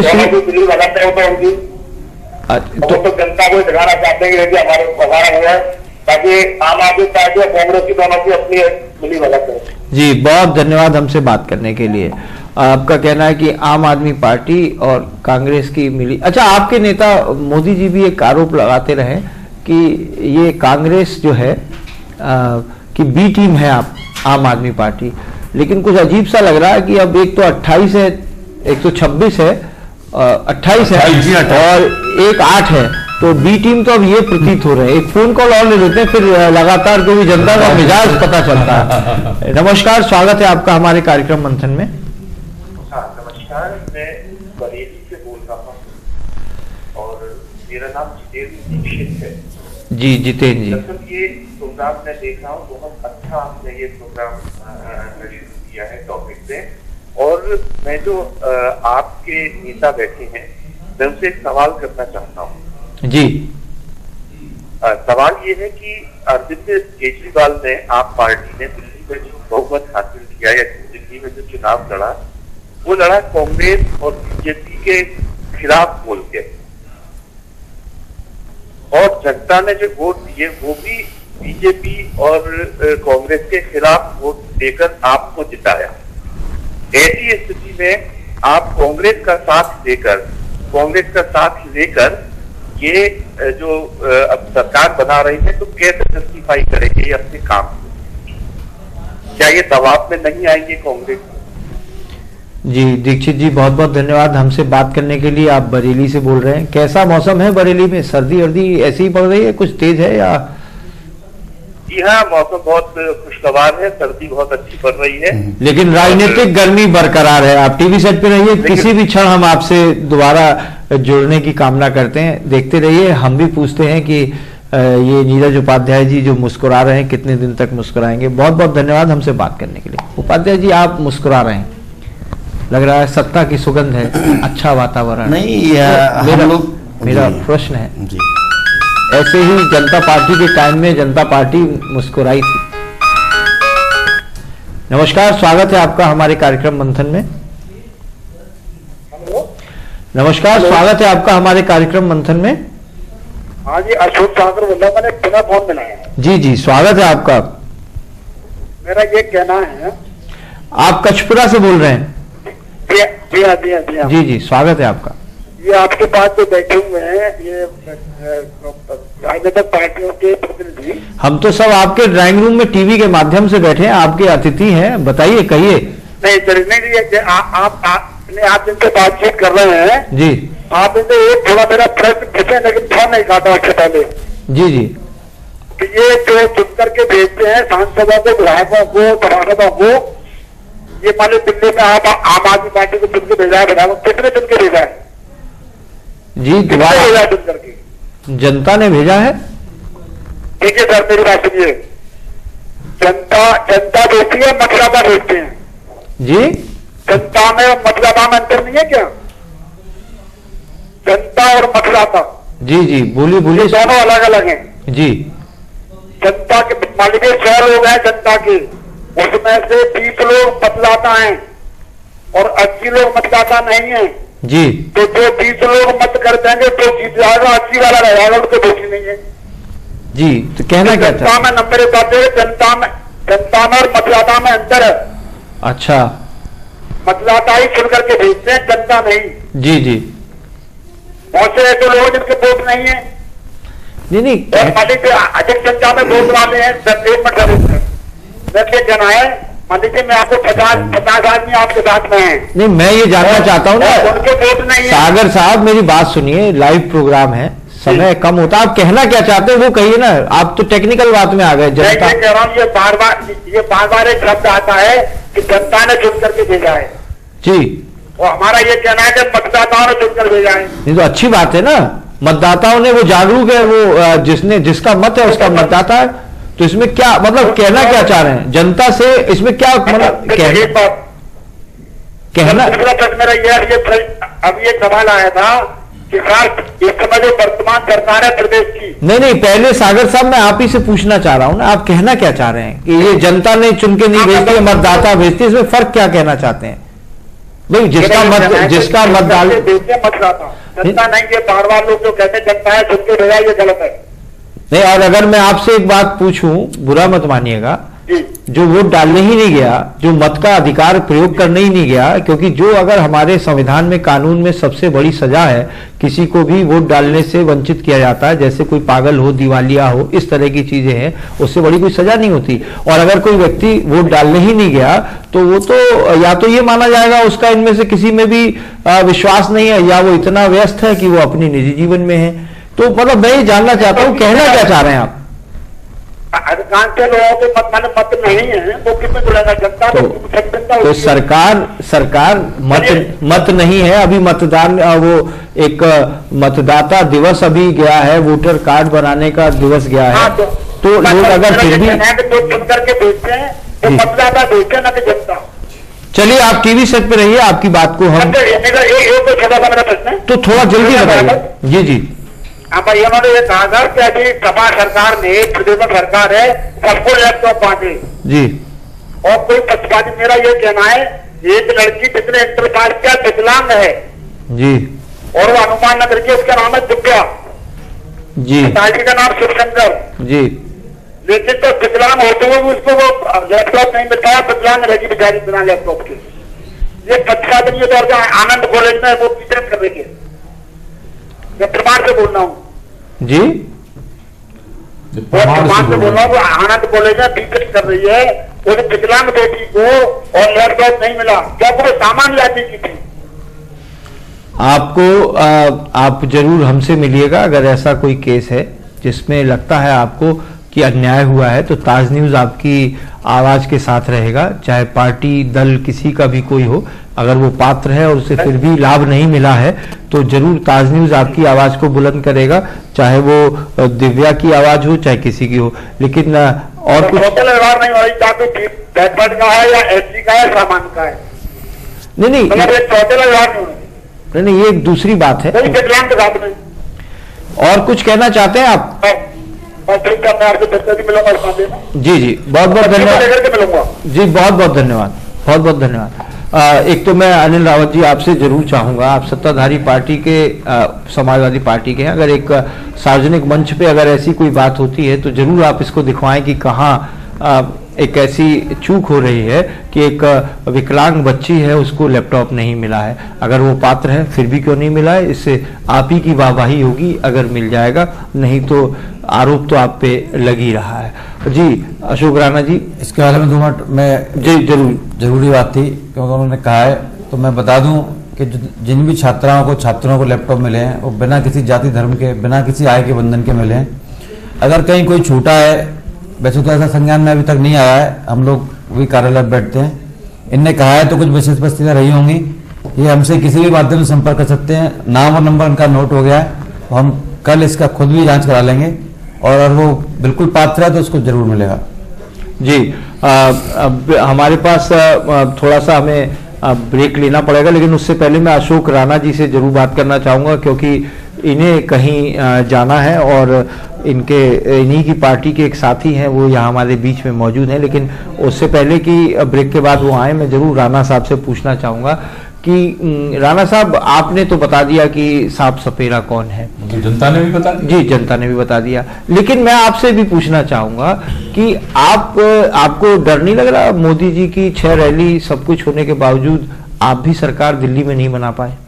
नहीं, हमको कोई डर नहीं, हमने तो बिल्कुल क्लियर स्टैंड था हमारा, तो उसमें 4 सीट कम है ना, तो जब जनता का जनादेश नहीं हुआ तो हमने पहले दिन मने कर। मेरा प्रश्न नहीं सुना आपने जी। मेरा प्रश्न कुछ और है जी। मोदी जी इस समय आपके हिसाब से, मीडिया के हिसाब से उनकी हवा बह रही है, लोग सुनने जाते हैं, लाखों की संख्या में लोग आते हैं। उन्होंने एक नहीं, दो नहीं, मेरे को याद नहीं पड़ता कि शायद कांग्रेस के नेतृत्व ने वहां कोई रैली करी हो ऐसी इतनी ज्यादा, लेकिन मोदी जी ने 6 रैली करी दिल्ली में विधानसभा चुनाव के लिए, लेकिन फिर भी उनकी सरकार नहीं बन पाई। तो क्या इसको कोई संकेत माना जाए 2014 का? नहीं, हमारा जो वोट है वो पूरा का पूरा हमारा वोट बढ़ा है, हमारे विधायक बढ़े हैं, ये संकेत नहीं है, ये कांग्रेस पार्टी के लिए संकेत है। कांग्रेस पार्टी की मात्र 8 सीटें रह गई जो 15 साल से शासन कर रही है। नहीं, मैं फिर आपको अपना प्रश्न दोहरा रहा हूं, वहां 7 सीटें हैं दिल्ली में जी। 7 सीटें आने वाले 2014 में बहुत महत्व रखती हैं, जबकि अभी 4 कम पड़ी, आपकी सरकार नहीं बनी, लेकिन वहां मोदी जी की लगातार 6 सभाएं होती हैं। देखिए, इसको दिल से मत लगाइए, लेकिन एक राजनीतिक आकलन के तौर पे आपसे मैं पूछना चाह रहा हूं, सही सवाल है कि क्या चालाकी से कांग्रेस ने आपकी सरकार को बनने से तो नहीं रोक दिया वहां पर? नहीं, कांग्रेस तो ये चाहती है कि जो आप पार्टी, जिसकी वजह से कांग्रेस पार्टी का मटिया मैट हुआ है, उसको जनता भी ये मान रही है कि सपेरा कौन है, और वो इनको भी खिला देना चाहती है। और बाद में जिस तरह से कांग्रेस पार्टी का अपना पुराना इतिहास रहा है, चंद्रशेखर जी को उन्होंने प्रधानमंत्री बनाया, चौधरी चरण सिंह को प्रधानमंत्री बनाया, और संसद में जाने से पहले ही समर्थन वापस ले लिया। और इन लोगों ने भी वही काम करना शुरू कर दिया कि ये खुद ही जज बन गए कि बागरा दिया जाएगा। नहीं, आपने जैसे चंद्रशेखर जी, चरण सिंह और तमाम नाम लिए, तो इन लोगों को भी तो मालूम था कि हमारे पास समर्थन नहीं है, तो इनको ज्ञान होना चाहिए फिर। ये तो इनका अपना मत है। तो प्रश्न किसके ऊपर है आपका? मतलब किसकी अक्ल पे आप सवाल लगा रहे हो? जो समर्थन जानबूझ के भी ले रहे हैं, या वो चालाक कौन है? वो सांप फंस गया है अपने जाल में, मतलब सपेरा। चलिए उपेंद्र जी से अभी मैं बात करता हूं, ब्रेक पे जाने का एक समय हो गया, बहुत जल्दी हम हाजिर हो रहे हैं, जाइएगा कहीं नहीं, चर्चा अपने अंतिम दौर में है।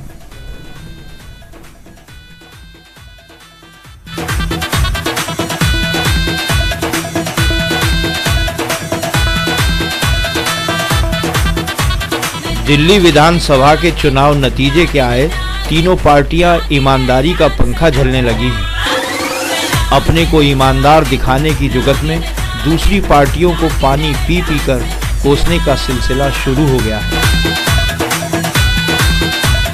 इतिहास को खंगाला जा रहा है तो इतिहास की घटनाओं से सबक लेने की बात करते हुए खुद ही ईमानदारी का सर्टिफिकेट लेने की होड़ मची है। टीवी चैनलों की टीआरपी भी खूब बढ़ रही है। ये बात और है कि नेताओं की कमी के चलते चैनलों को काम चलाऊ लोगों से काम चलाना पड़ रहा है।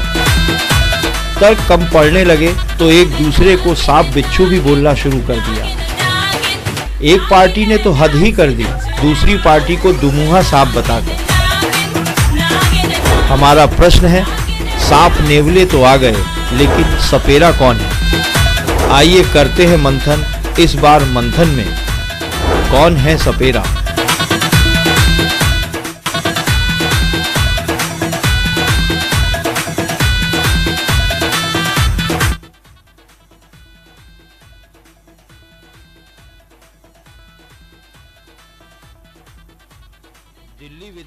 स्वागत है आपका ब्रेक के बाद। दर्शकों, हमारी चर्चा चल रही है और चल रही है इस बात पे कि कौन है सपेरा। कुमार विश्वास ने एक चित्र भेजा ट्विटर के माध्यम से और कहा कि कांग्रेस दुमुहा सांप है, और उसके बाद से ही चर्चा चल रही है कि सांप है, नेवला है, सब कुछ है राजनीति में, जो भी कुछ आप कहें, लेकिन सपेरा कौन है? अगर सांप होगा तो जरूर कोई ना कोई एक सपेरा भी होगा। उस पर हम लोग चर्चा कर रहे हैं। अभी हमारे साथ अशोक राणा जी थे जो जिलाध्यक्ष थे भाजपा के, उन्हें कहीं जाना था, लेकिन वो जाते जाते कह गए कि सपेरा तो कांग्रेस ही है, सांप फंस गया है, और उनकी बात का समर्थन हमारे दर्शकों ने भी किया।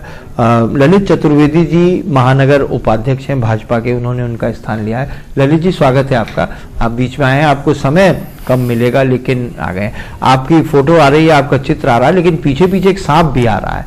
आपको भय नहीं लग रहा? हमें तो लग रहा है, अभी जैसे बात हो रही थी, सांप खाएगा किसको, काटेगा किसको? देखिए, जैसा कि हमारे जिलाध्यक्ष ने बताया कि बीन कांग्रेस बजा रही है। और जो सांप का वो बता रहे थे कि क्या नाम है, सांप दो मुंह सांप है कांग्रेस, आप वो उस पर फंस चुकी है। तो ये सांप स्वयं को ही डस लेगा। मुझे तो ये प्रतीत होता है था कि आगे आने वाले समय में पहले 3 महीने अरविंद केजरीवाल को देने चाहिए, जिनको देखना चाहिए कि कैसे काम अपनी जनता से जो वादे किए हैं उन्होंने वो कैसे उसको पूरा करेंगे। उसके पश्चात लोकसभा के चुनावों में सारी स्थिति खुद ब खुद स्पष्ट हो जाएगी। जी उपेंद्र जी, आप कुछ कहना चाह रहे थे, बड़े गर्व से घोषित कर रहे हैं लोग कि सपेरा कौन है, आप ही को अवार्ड दे रहे हैं। हालांकि हो सकता है अंदर मनी मन आप मुस्कुरा रहे हो कि लास्ट स्ट्रोक तो मेरा होगा। एक फोन कॉल हम ले लेते हैं। नमस्कार, स्वागत है आपका हमारे कार्यक्रम मंथन में। पवन जी, गुड इवनिंग। टीवी का वॉल्यूम कम कर लें तो आसानी से बात करें। जी सर। पवन जी, सबसे पहले मैं आपको बता देना चाहता हूँ, आपने प्रोग्राम जो तैयार किया है हम लोगों के लिए, पब्लिक के लिए। जी शुक्रिया। इसके लिए आप बधाई के पात्र हैं। कहाँ से बोल रहे हैं और आपका नाम क्या है? सर मैं एक आर्टिस्ट हूँ और आपके आगरा से ही बोल रहा हूँ मैं।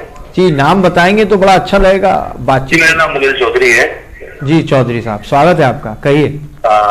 तो पवन जी, सबसे पहले मैं आपको बधाई देना चाहता हूँ इस प्रोग्राम के लिए। जी शुक्रिया। और आपकी भाषा जो शैली है आपकी, उसके हम कायल हैं, तो खुदा उसमें इजाफा दे।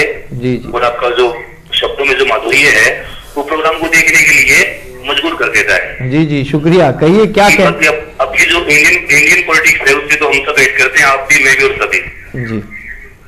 और ये जो सांप और नेवले की जो कहानी है, जहां तक मैं समझ पाया हूँ, इसमें जितने भी पॉलिटिशियंस हैं, उनमें मेरे घर का है, मेरे परिवार का या कोई भी है हमारी इंडिया में, वो सभी सांप और नेवले हैं, मेरा मानना ये है। और अभी सबसे अच्छा काम जो सपेरा कर रहा है वो मीडिया है सर। आप इसी तरह को खिलाते रहिए, पब्लिक अपना हक अपने आप छीन लेगी, इनसे अपने आप छीन लेगी। ये सर जब कुछ भी नहीं होते हैं तो गाँव में आते हैं, कस्बों में आते हैं, साइकिल पे आते हैं, पैदल आते हैं, छोटा सा ओहदा मिलते हैं, इनके पास मर्जीज आ जाती है, ये भाग्य विधाता बन जाते हैं वोटर्स के। मुझे किसी को सवाल नहीं करना, क्योंकि किसी में मैं इस लायक समझता नहीं कि हमारे सवालों का ये लोग। चौधरी साहब, मैं एक चीज की आपको जरूर बधाई देना चाहूंगा कि आपने एक ऐसा सपेरा भी बताया जो जिसे हम अभी तक सोच नहीं पा रहे थे। वाकई में मीडिया जो है, मीडिया को जो बताया इन्होंने, कई बार तो लगता है कि मीडिया ही सबको नचा रहा है। बहुत बहुत धन्यवाद चौधरी साहब हमसे बात करने का। आप चाहें तो किसी भी लगे रहिए, हमारी शुभकामनाएं आपके साथ हैं। इनकी खालों को घेरते रहिए, बाकी हम आपके साथ हैं, पब्लिक आपके साथ, मीडिया के साथ है। जी जी, बहुत जय हिंद, जय भारत सर। जी जी, बहुत बहुत धन्यवाद हमसे बात करने का। जी ये चौधरी साहब है, इन्होंने तो सपेरा दूसरे को बताया। वैसे कभी कभी भ्रम भी होता है, कभी कभी भ्रम भी होता है, लेकिन कुछ भ्रम ऐसे नहीं आप नेताओं को देख के नहीं होता है। कुछ आगरा में 2-3 व्यक्तित्व तो ऐसे हैं जिनके आगे हमने देखा है कि मतलब हमने इसको, रावत जी आप महसूस कर सकते हैं, मीडिया प्रभारी हैं, उपेंद्र जी आप जिलाध्यक्ष चुनाव लड़े, आप लोग देख रहे हैं, हमने देखा है ये बात जो चौधरी साहब कह रहे हैं। हमने कई बार मालाओं को दोबारा से पढ़ते देखा है, हमने कई बार शोक सभा को दोबारा से होते देखा है जब कैमरा पहुंचता है। तो कई बार हमें भी ये चौधरी साहब निश्चित रूप से बधाई के पात्र हैं अगर मीडिया को धीरे धीरे अगर तवज्जो मिल रही है तो इस बात पे। एक फोन कॉल और ले लेते हैं, फिर उपेंद्र जी से बात करेंगे। नमस्कार, स्वागत है आपका हमारे कार्यक्रम मंथन में। नमस्कार, मैं अमित राणा बोल रहा हूँ बरेली। जी अमित जी, स्वागत है आपका। सर मैं ये नीरज उपाध्याय जी से सवाल पूछना चाहता हूँ। नीरज उपाध्याय जी जो आप पार्टी के, आम आदमी। हाँ जी, आप पार्टी के मैं दरअसल से जानना चाहता हूँ, जहाँ केजरीवाल जी से पूरे देश की जनता की उम्मीदें जुड़ी हुई थी। केजरीवाल जी का कहना था कि ना तो उसके लिए वो समर्थन देंगे और ना ही किसी को समर्थन लेंगे। उसके बाद केजरीवाल जी ने कांग्रेस से समर्थन ले लिया। अब सर जो आदमी कांग्रेस के खिलाफ खड़े होके भाषण दे रहा था जनता के सामने, अब क्या वही आदमी कांग्रेस का वो कर पाएगा खुलासा जो आदमी कांग्रेस के पीछे पड़ा हुआ था? जी और कुछ कहना चाहते हैं अमित जी, अमित भारद्वाज जी? नहीं बस सर जी। जी आप बरेली से बोल रहे हैं, बहुत बहुत धन्यवाद हमसे बात करने का, बहुत बहुत धन्यवाद। बड़ा अच्छा एक प्रश्न आया। मैं उपेंद्र जी आपसे, आप पे तो बराबर आरोप लग रहे हैं, आप कोई सपेरा भी बता रहे हैं, सब कुछ बता रहे हैं, कोई सांप बता रहा है, लेकिन जनता ये बता रही है कि आप ही खिला रहे हैं। ये क्या मामला है नीरज जी कि आम आदमी पार्टी, एक तो आप टोपियां बहुत बदल रहे हैं, मैं हूं अन्ना, मुझे चाहिए जन लोकपाल, अब मुझे चाहिए स्वराज, और फिर कांग्रेस भी आ गई पीछे से। तो आप खुल के बताइए कहना क्या चाह रहे हैं आप लोग, करना क्या चाह रहे हैं? या हम ये मान लें कि आप भी राजनीतिक पार्टी हैं, हमने शायद आपसे ज्यादा अपेक्षाएं लगा ली हैं कि आप बिल्कुल ठीक ठाक होंगे, लेकिन आप भी अंतोगत्ता सरकार बनाने की जुगत में लग गए हैं, तो फिर आपसे कोई शिकवा शिकायत होगा ही नहीं, चाहे आप किसी को लैपटॉप दें या ना दें, चाहे आप कोठी मीना बाजार में किसी को सम्मानित करें या ना करें, या कांग्रेस के राहुल बाबा किसी सभा में जाए या ना जाए, हमारे लिए भी आप वैसे ही हो जाएंगे। क्या क्या कारण है? पवन जी, आप तो बहुत ही एक्सपर्ट हैं इस विषय में, समाज की आज तक गतिविधियों को देखते रहे हैं, राजनीतिक दलों के सभी प्रतिनिधियों के बीच में रहे हैं, और हम लोग तो बहुत एक साधारण से परिवार से एक आम व्यक्ति हैं, पीड़ित हैं, और पीड़ित हैं इसीलिए जो है अब कोई विकल्प नहीं मिला है, तो सोचा है कि जो है उस गटर को जो है स्वयं ही जाकर के साफ करना पड़ेगा, और वो हम कर भी रहे हैं भली भांति। मैं एक मिनट टोकना चाहूंगा आपको, विकल्प नहीं मिला तो केजरीवाल ने मनोज सिसोदिया को क्यों नहीं मुख्यमंत्री बना दिया? खुद ही क्यों बन रहे हैं मतलब? नहीं, वो वहां अगर ऐसा कौन सा है कि बारिश होगी तो मेरे ही आंगन में होगी, दूसरे में नहीं होगी? नहीं, जैसा अगर त्याग की भावना थी, जैसे आपने कहा आप लोग आम आदमी लोग हैं, तो मेरे ख्याल से मैं ज्यादा दूर नहीं जाऊंगा, आप स्वयं एक लगता है संघर्ष काफी किया है आपने, अनिल रावत भी काफी संघर्ष किया है, इनके यहाँ भी पूरी तभी बनती रही होगी जब मेहमान आते रहे होंगे, एक इन्होंने भी वो दौर देखा होगा।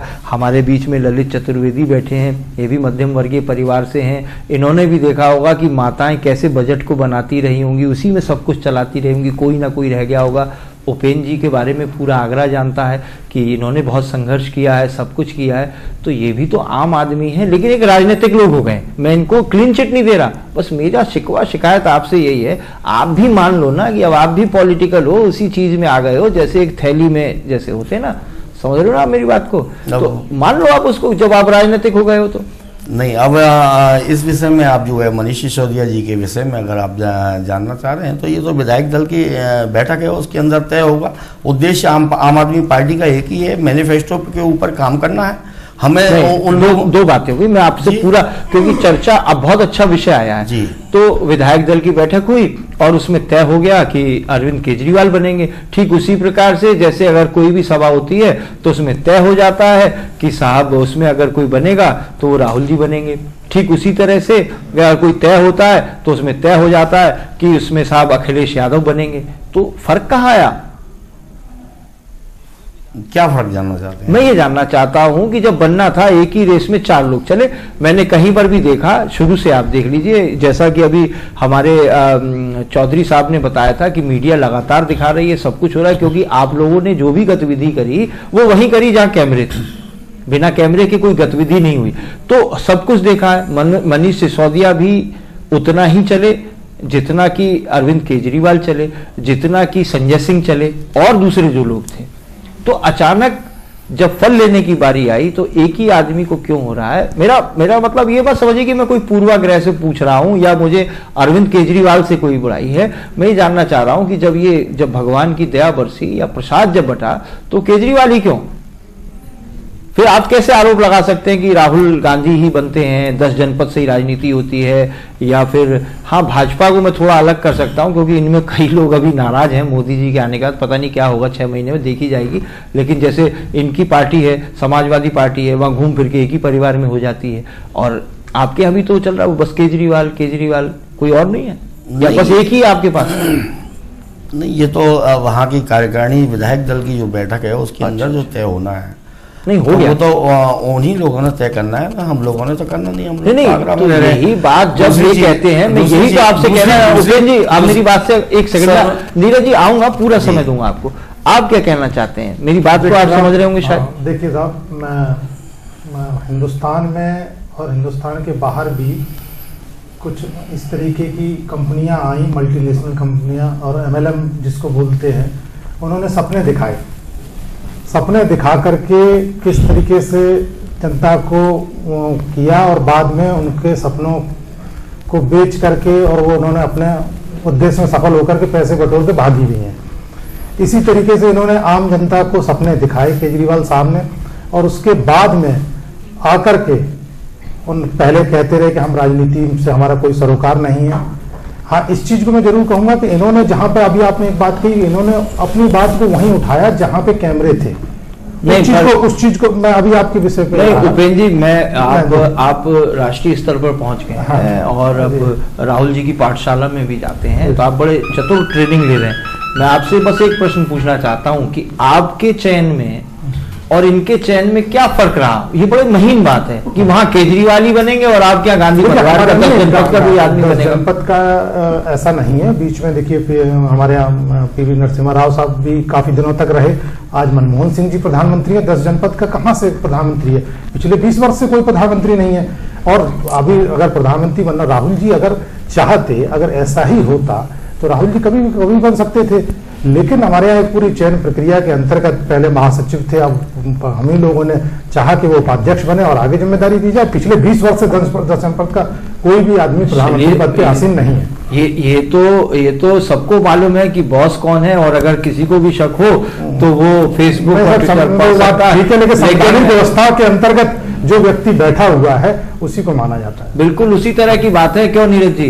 जैसे हर घर परिवार में मुखिया पापा होते हैं, लेकिन चलती मम्मी की है, तो वो बात तो वही है। आप समझ रहे होंगे मैं क्या कह रहा हूँ, कुछ कहना चाहते हैं आप इसमें? जी, हमारे यहाँ तो ऐसा नहीं चलता है। ये मैंने तो आपसे पहले ही कहा, हम लोग तो उद्देश्य के ऊपर कार्य कर रहे हैं। जैसा हमारे मैनिफेस्टो में लिखा हम उसके अनुसार कार्य करेंगे। मनीष जी बैठे हैं, चाहे क्या नाम है अरविंद जी बैठे हैं, या जो भी विधायक दल के वहाँ के लोगों ने फैसला किया है, तो काम तो अपने संविधान के अनुसार ही करेंगे। तो आप क्या कोई मम्मी वो बार बार रोज कोई स्टेट बदलने वाली बात है? माता जी नहीं है? माता जी है ना, माता जी हमारा जो संविधान है वही माता है। ये आपका देश का या आपकी पार्टी का? देश का और हमारी पार्टी का। अच्छा, आप देश इतना ही तो संविधान लिखा गया है। आप संविधान को मानते हैं? जी मानते हैं। तो ये सब जो बातें अभी तक कर रहे थे, हम व्यवस्था परिवर्तन कर देंगे, ये कर देंगे, वो कर देंगे, इसको जेल भेज देंगे, अभी तो आपने कहा कि हम रॉबर्ट वाड्रा को जेल भेज देंगे बिना मुकदमा, बिना ट्रायल। मैं आ रहा हूँ आपके पास, आप इनकी बातों से सहमत हैं ललित जी?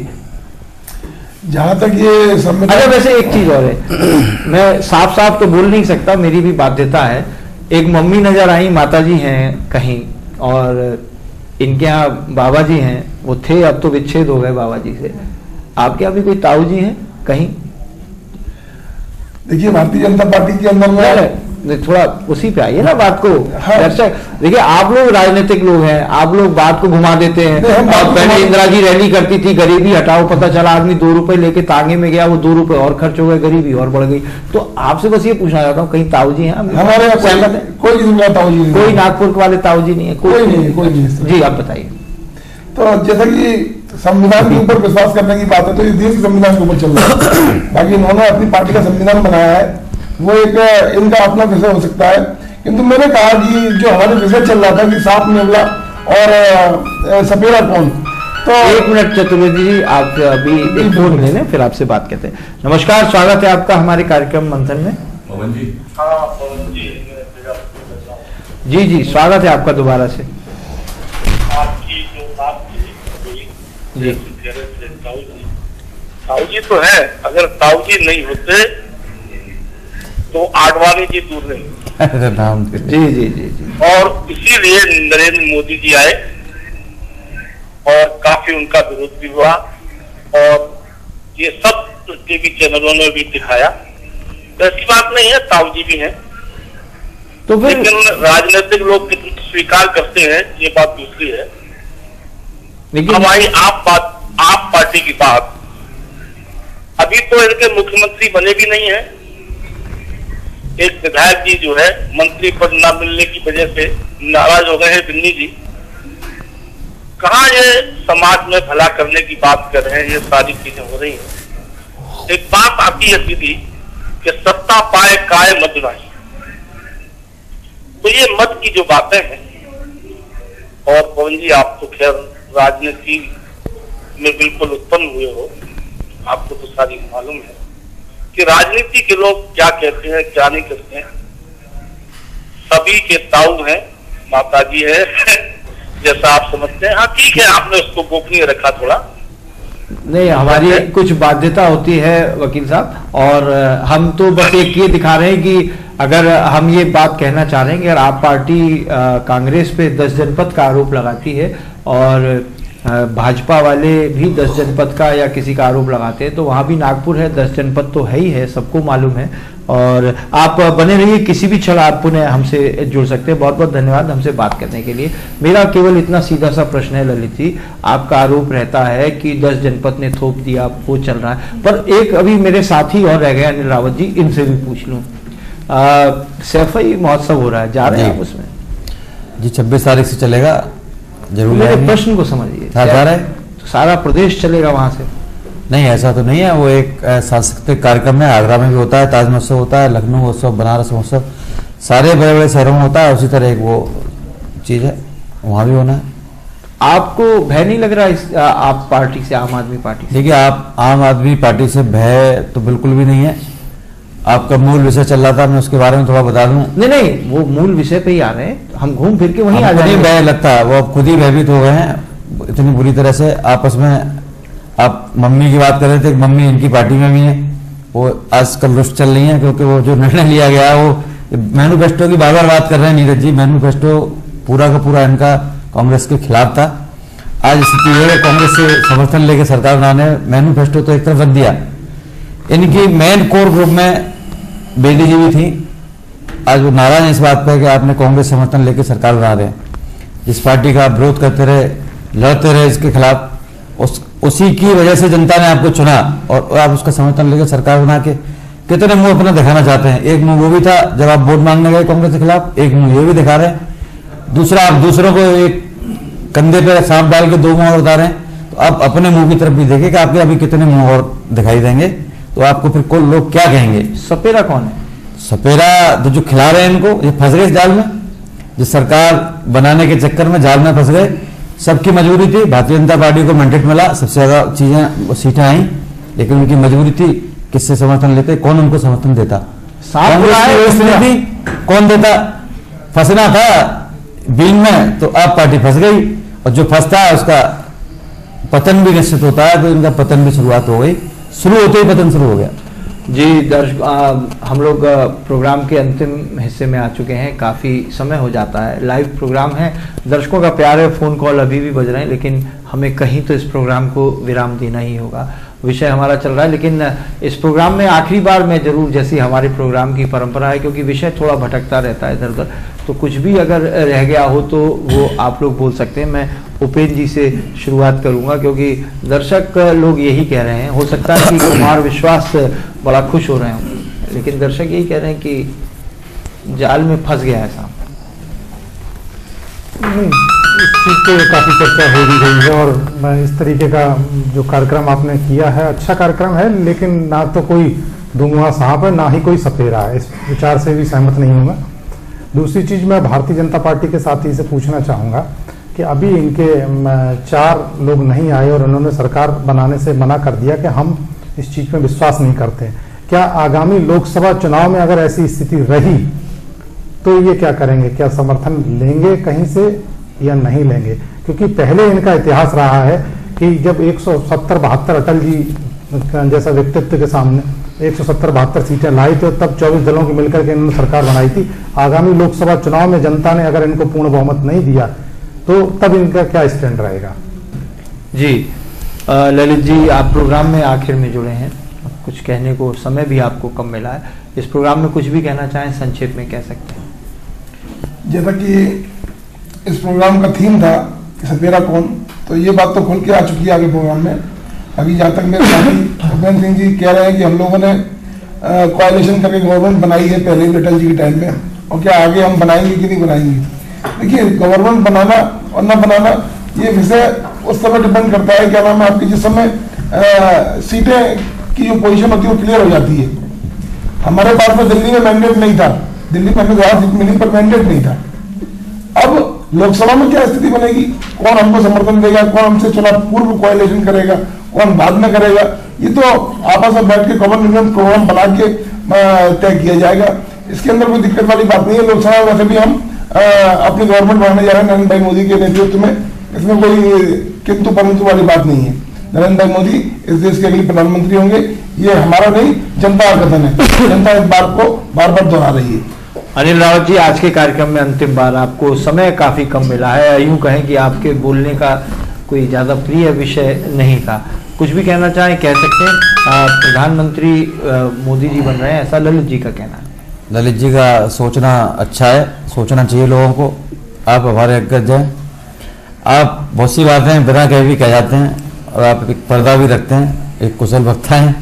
मोदी जी का जो आप कह रहे थे, एक बीच में चर्चा का विषय आया था कि लहर चल रही है, तो जिस मुगालते को भारतीय जनता पार्टी के लोग निकाल दें। 5 राज्यों में चुनाव हुए, इनको ये भी देखना चाहिए छत्तीसगढ़ में पिछली बार से 1 सीट कम हुई है और दिल्ली में भी सरकार वो नहीं बना पाए। राजस्थान में हमेशा से व्यवस्था परिवर्तन होता रहा है, तो इन चीज़ों को इनको ध्यान रखना होगा कि मोदी की लहर चल रही होती तो एक तरफा कांग्रेस की भारतीय जनता पार्टी की सरकार दिल्ली में बनती, छत्तीसगढ़ में 2 और सीटें बढ़ सकती थी, तो ऐसा तो कुछ है नहीं।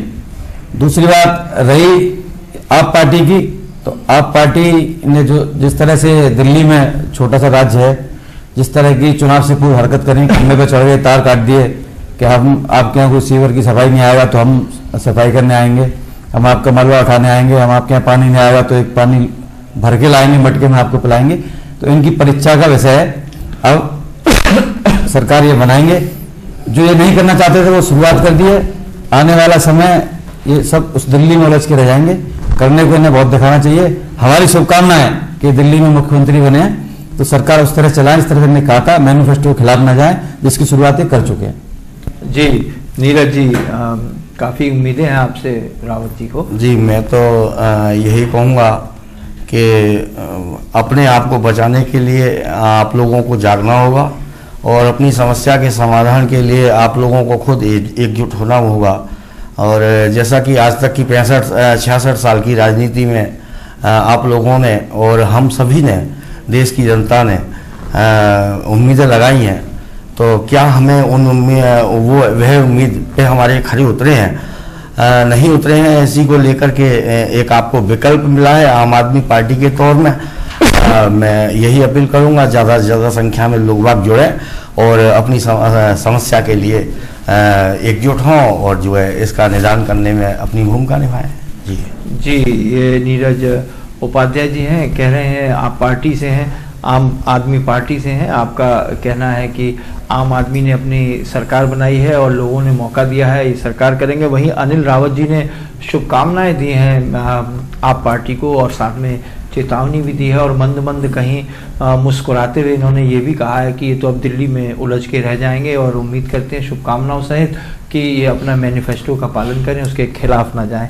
वहीं ललित चतुर्वेदी साहब हैं, वो पूरी तरह से पूर्ण रूप से आश्वस्त हैं कि मोदी जी 2014 में मुख्यमंत्री और प्रधानमंत्री बनने जा रहे हैं और वो जरूर बनेंगे, ऐसा इनका मानना है। वहीं हमारे उपेंद्र सिंह जी हैं, बड़ा अच्छा लगता है कि हमारे शहर का एक आदमी 10 जनपद के गलियारों में पहुंच रहा है, वहाँ चर्चा में भी जा रहा है, रूप से उत्साहित है और जानबूझ के कुछ बातों पे मौन रख जा रहे हैं। उन्होंने ये भी कहा कि चर्चा का आज का विषय है कि कौन है सपेरा, ना तो कोई सांप है ना कोई सपेरा है, ये दोनों बातों से सहमत नहीं है। लेकिन हम इस बात को नहीं झुठला सकते कि कुमार विश्वास, या मैं किसी भी नेता का नाम नहीं लेना चाहूँगा, उन्होंने कहा है कि ये दुमुहा सांप है। भले ही ये एक कहावत के तौर पे कहा गया हो जो धोखा देने की जिस किसी की भी पद्धति है, लेकिन एक प्रश्न तो हमारे मन में जरूर आता है।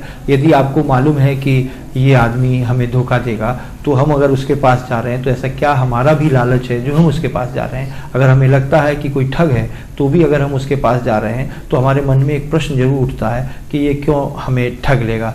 क्योंकि अगर शास्त्रों में लिखा है कि विश्वासी पे भी विश्वास नहीं करना चाहिए, क्योंकि विश्वासघात तो वही करता है जिस पे भी विश्वास किया जाए। लेकिन सवाल इसका नहीं है। कई प्रश्न आए कि आम आदमी पार्टी कांग्रेस को साफ बता रही है और बहुत सारे लोग हैं, हमारे भाजपा के साथी अशोक राणा जी थे और हमारे दर्शकों ने भी कहा कि सपेरा कांग्रेस पार्टी है, वो नचा रही है।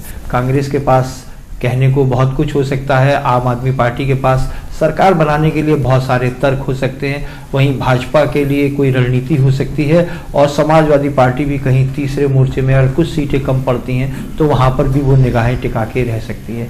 लेकिन एक आंख ऐसी भी होती है जो हमेशा इन नेताओं की तरफ या उन जनप्रतिनिधियों की तरफ लगी रहती है। वो एक ऐसे आदमी की होती है, आम आदमी के लोगों की आंख होती है। वो आदमी जो बोलता नहीं है, जो प्रतिक्रिया नहीं देता है, वो आदमी जो चुपचाप देखता है, महसूस करता है, सब कुछ करता है, क्योंकि झेलना उसी को पड़ता है। वो उस चीज को भी जानता है कि कौन सा जन समर्थन मांगा जा रहा है, कौन सा जनता की राय ली जा रही है, कौन सांप है कौन सपेरा है, ये उसे सब कुछ मालूम होता है। लेकिन एक फर्क होता है, वो विश्वास करता है, उसे जो सपना दिखाया जाता है उसको वो देख लेता है, जो उसको सुख दिखाया जाता है वो उसको दूर से महसूस कर लेता है।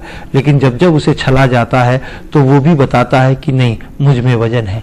अगर ऐसा नहीं होता तो पहले मुलायम सिंह जी की सरकार बदलती नहीं, फिर मायावती जी की सरकार नहीं बदलती, आज अखिलेश जी की सरकार नहीं आती, और अगर ऐसा ही होता तो इंदिरा जी की सरकार 77 में नहीं जाती, और अगर ऐसा ही नहीं होता तो दोबारा उस जनता पार्टी की सरकार, अगर जनता ने ठीक नहीं समझा होता तो दोबारा से कांग्रेस दोबारा से बहुत मत में नहीं आती, और ना ही वीपी सिंह जो उनको बहुत जन समर्थन मिला था भ्रष्टाचार के मामले में। दर्शकों में याद दिलाना चाहूंगा, ये भ्रष्टाचार का मुद्दा, इस मुद्दे पे बनने वाली सरकार कोई पहली सरकार नहीं है जो दिल्ली में बन रही है। हमने देखा है वीपी सिंह को कहते हुए कि लोटस का मतलब क्या होता है, लोटस का मतलब स्विट्जरलैंड में उस खाते का नाम होता है, खाते का नंबर भी बताया जाता था। 20 साल की जांच के बाद कुछ नहीं निकला, अगर निकला तो वीपी सिंह की सरकार निकली, सरकार ने राज किया, थोड़े दिन राज किया, लेकिन जब अपेक्षाओं पे खरे नहीं उतरे तो उन्हें भी जमीन पे आना पड़ा। चंद्रशेखर जी का नाम आता है तो चंद्रशेखर जी को भी अच्छी तरह से मालूम था समर्थन मेरे पास नहीं है, मुझे उन्हीं के साथ रहना पड़ेगा, उनको गरियाना नहीं पड़ेगा। चौधरी चरण सिंह का नाम आता है तो क्या उनको नहीं मालूम था कि उनके पास सांसद नहीं है, लेकिन फिर भी उनके साथ सरकार बनाने को गए। लेकिन प्रश्न फिर भी अभी वो खड़ा हुआ है, अनुत्तरित है कि सपेरा कौन है। दर्शकों मैं आपको बताना चाहूंगा, अगर सपेरा कोई है तो वो है जो किसी को भी महसूस नहीं हो रहा, किसी को भी नहीं लग रहा, वो चुपचाप उन खतरनाक विषधरों को, उन सांपों को, उन नेवलों को नचाता है, और उसको आम जनता कहते हैं, जो घरों में बैठती है, वोट देती है, चुपचाप आती है, निकलती है, जिस दिन उसे वोट देना होता है अपने वोट से इन सब को बदल देती है। चाहे वो कुमार विश्वास हो, चाहे वो अपने हमारे इंदिरा गांधी की पार्टी कांग्रेस पार्टी हो, जनता पार्टी हो, भारतीय जनता पार्टी हो, ये सबको लाती है, सबको सपने को महसूस करते हुए, सपने सजोते हुए उनको लाती है, उन पर विश्वास करते हुए लाती है। लेकिन जैसे ही कोई अविश्वास करता है तो जनता बता देती है कि असली सपेरा तो मैं ही हूं, तुम्हारी जगह इस पोटली में है, तुम्हारी जगह इस पोटली में है। चुपचाप उसे नत्थी करके किसी टोकरी पे डाल देती है, और उसी तरह से जैसे अंतिम शव यात्रा होती है, सपेरा कंधे पे उस दोनों टोकरियों को रखता है और चल पड़ता है एक अज्ञात आस में, जहां पे दोबारा किसी सरकार की बात होगी, किसी की बात होगी। कार्यक्रम के अंत में जरूर कहना चाहूंगा दर्शकों, बात कहीं से भी निकली हो लेकिन बात सही है। इन नेताओं को, इन जनता के कर्णधारों को जो अपने आप को समझते हैं कि हम सपना कोई बेच सकते हैं, हाँ अधिकार है उन्हें सपना बेचने का, लेकिन जनता को ठगने का अधिकार किसी को नहीं है। जिसने ठगने की कोशिश की है उसको जनता ने हमेशा पोटली बांधकर अपनी गठरी में रख लिया है, और जनता फिर बीन बजाती हुई चल देती है। सांप मायूस सा बैठा रहता है उस पोटली में, इंतजार में कि शायद फिर मैं कभी मुक्त हूं और दोबारा से शासन करूं। आज के कार्यक्रम में बस इतना ही। आज हमारे बीच में नीरज उपाध्याय जी आए, आपका बहुत बहुत धन्यवाद। अनिल रावत जी हमारे बीच में आए, आपका बहुत बहुत धन्यवाद। हमारे बीच में ललित चतुर्वेदी जी आए, आपका बहुत बहुत धन्यवाद। उपेंद्र जी ने हमारे बीच में वक्त दिया, आपका भी बहुत बहुत धन्यवाद। हमारे साथी अशोक राणा जी चले गए हैं, उनका भी बहुत धन्यवाद, उन्होंने हमें वक्त दिया। दर्शकों आपका सबसे अधिक धन्यवाद। आपके फोन कॉल अभी भी बज रहे हैं, आगरा के अलावा बाहर के जिलों से भी फोन आ रहे हैं, लेकिन हम आपके साथ ऐसे ही मंथन करते रहेंगे। आप भी अपनी बातों को सामने रखिए, कम से कम बोलने में कुछ नहीं जाता है, अपने जज्बात सामने लाइए। किसी को अधिकार नहीं है कि आम जनता को मूर्ख समझे, लेकिन जो समझता है उसे समझने का अधिकार है। लेकिन हम लोगों की बीन ऐसे ही 5-5 साल बाद बचती रहेगी। जो हमारे सपनों से, जज्बात से खेलेगा उसे इसी तरह से पोटली में रखा जाएगा, जैसे शीला जी को दिल्ली की जनता ने रखा और तमाम राज्यों में सबको रखा।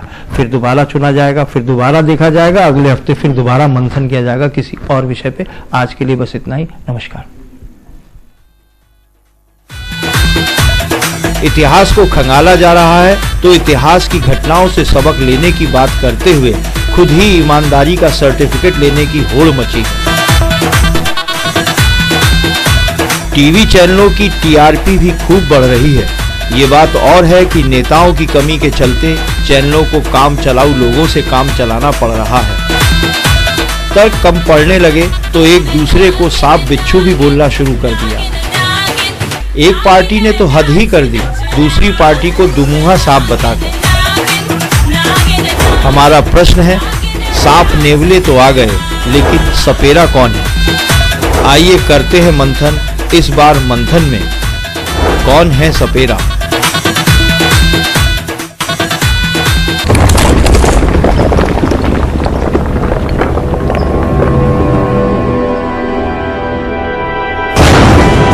मंथन।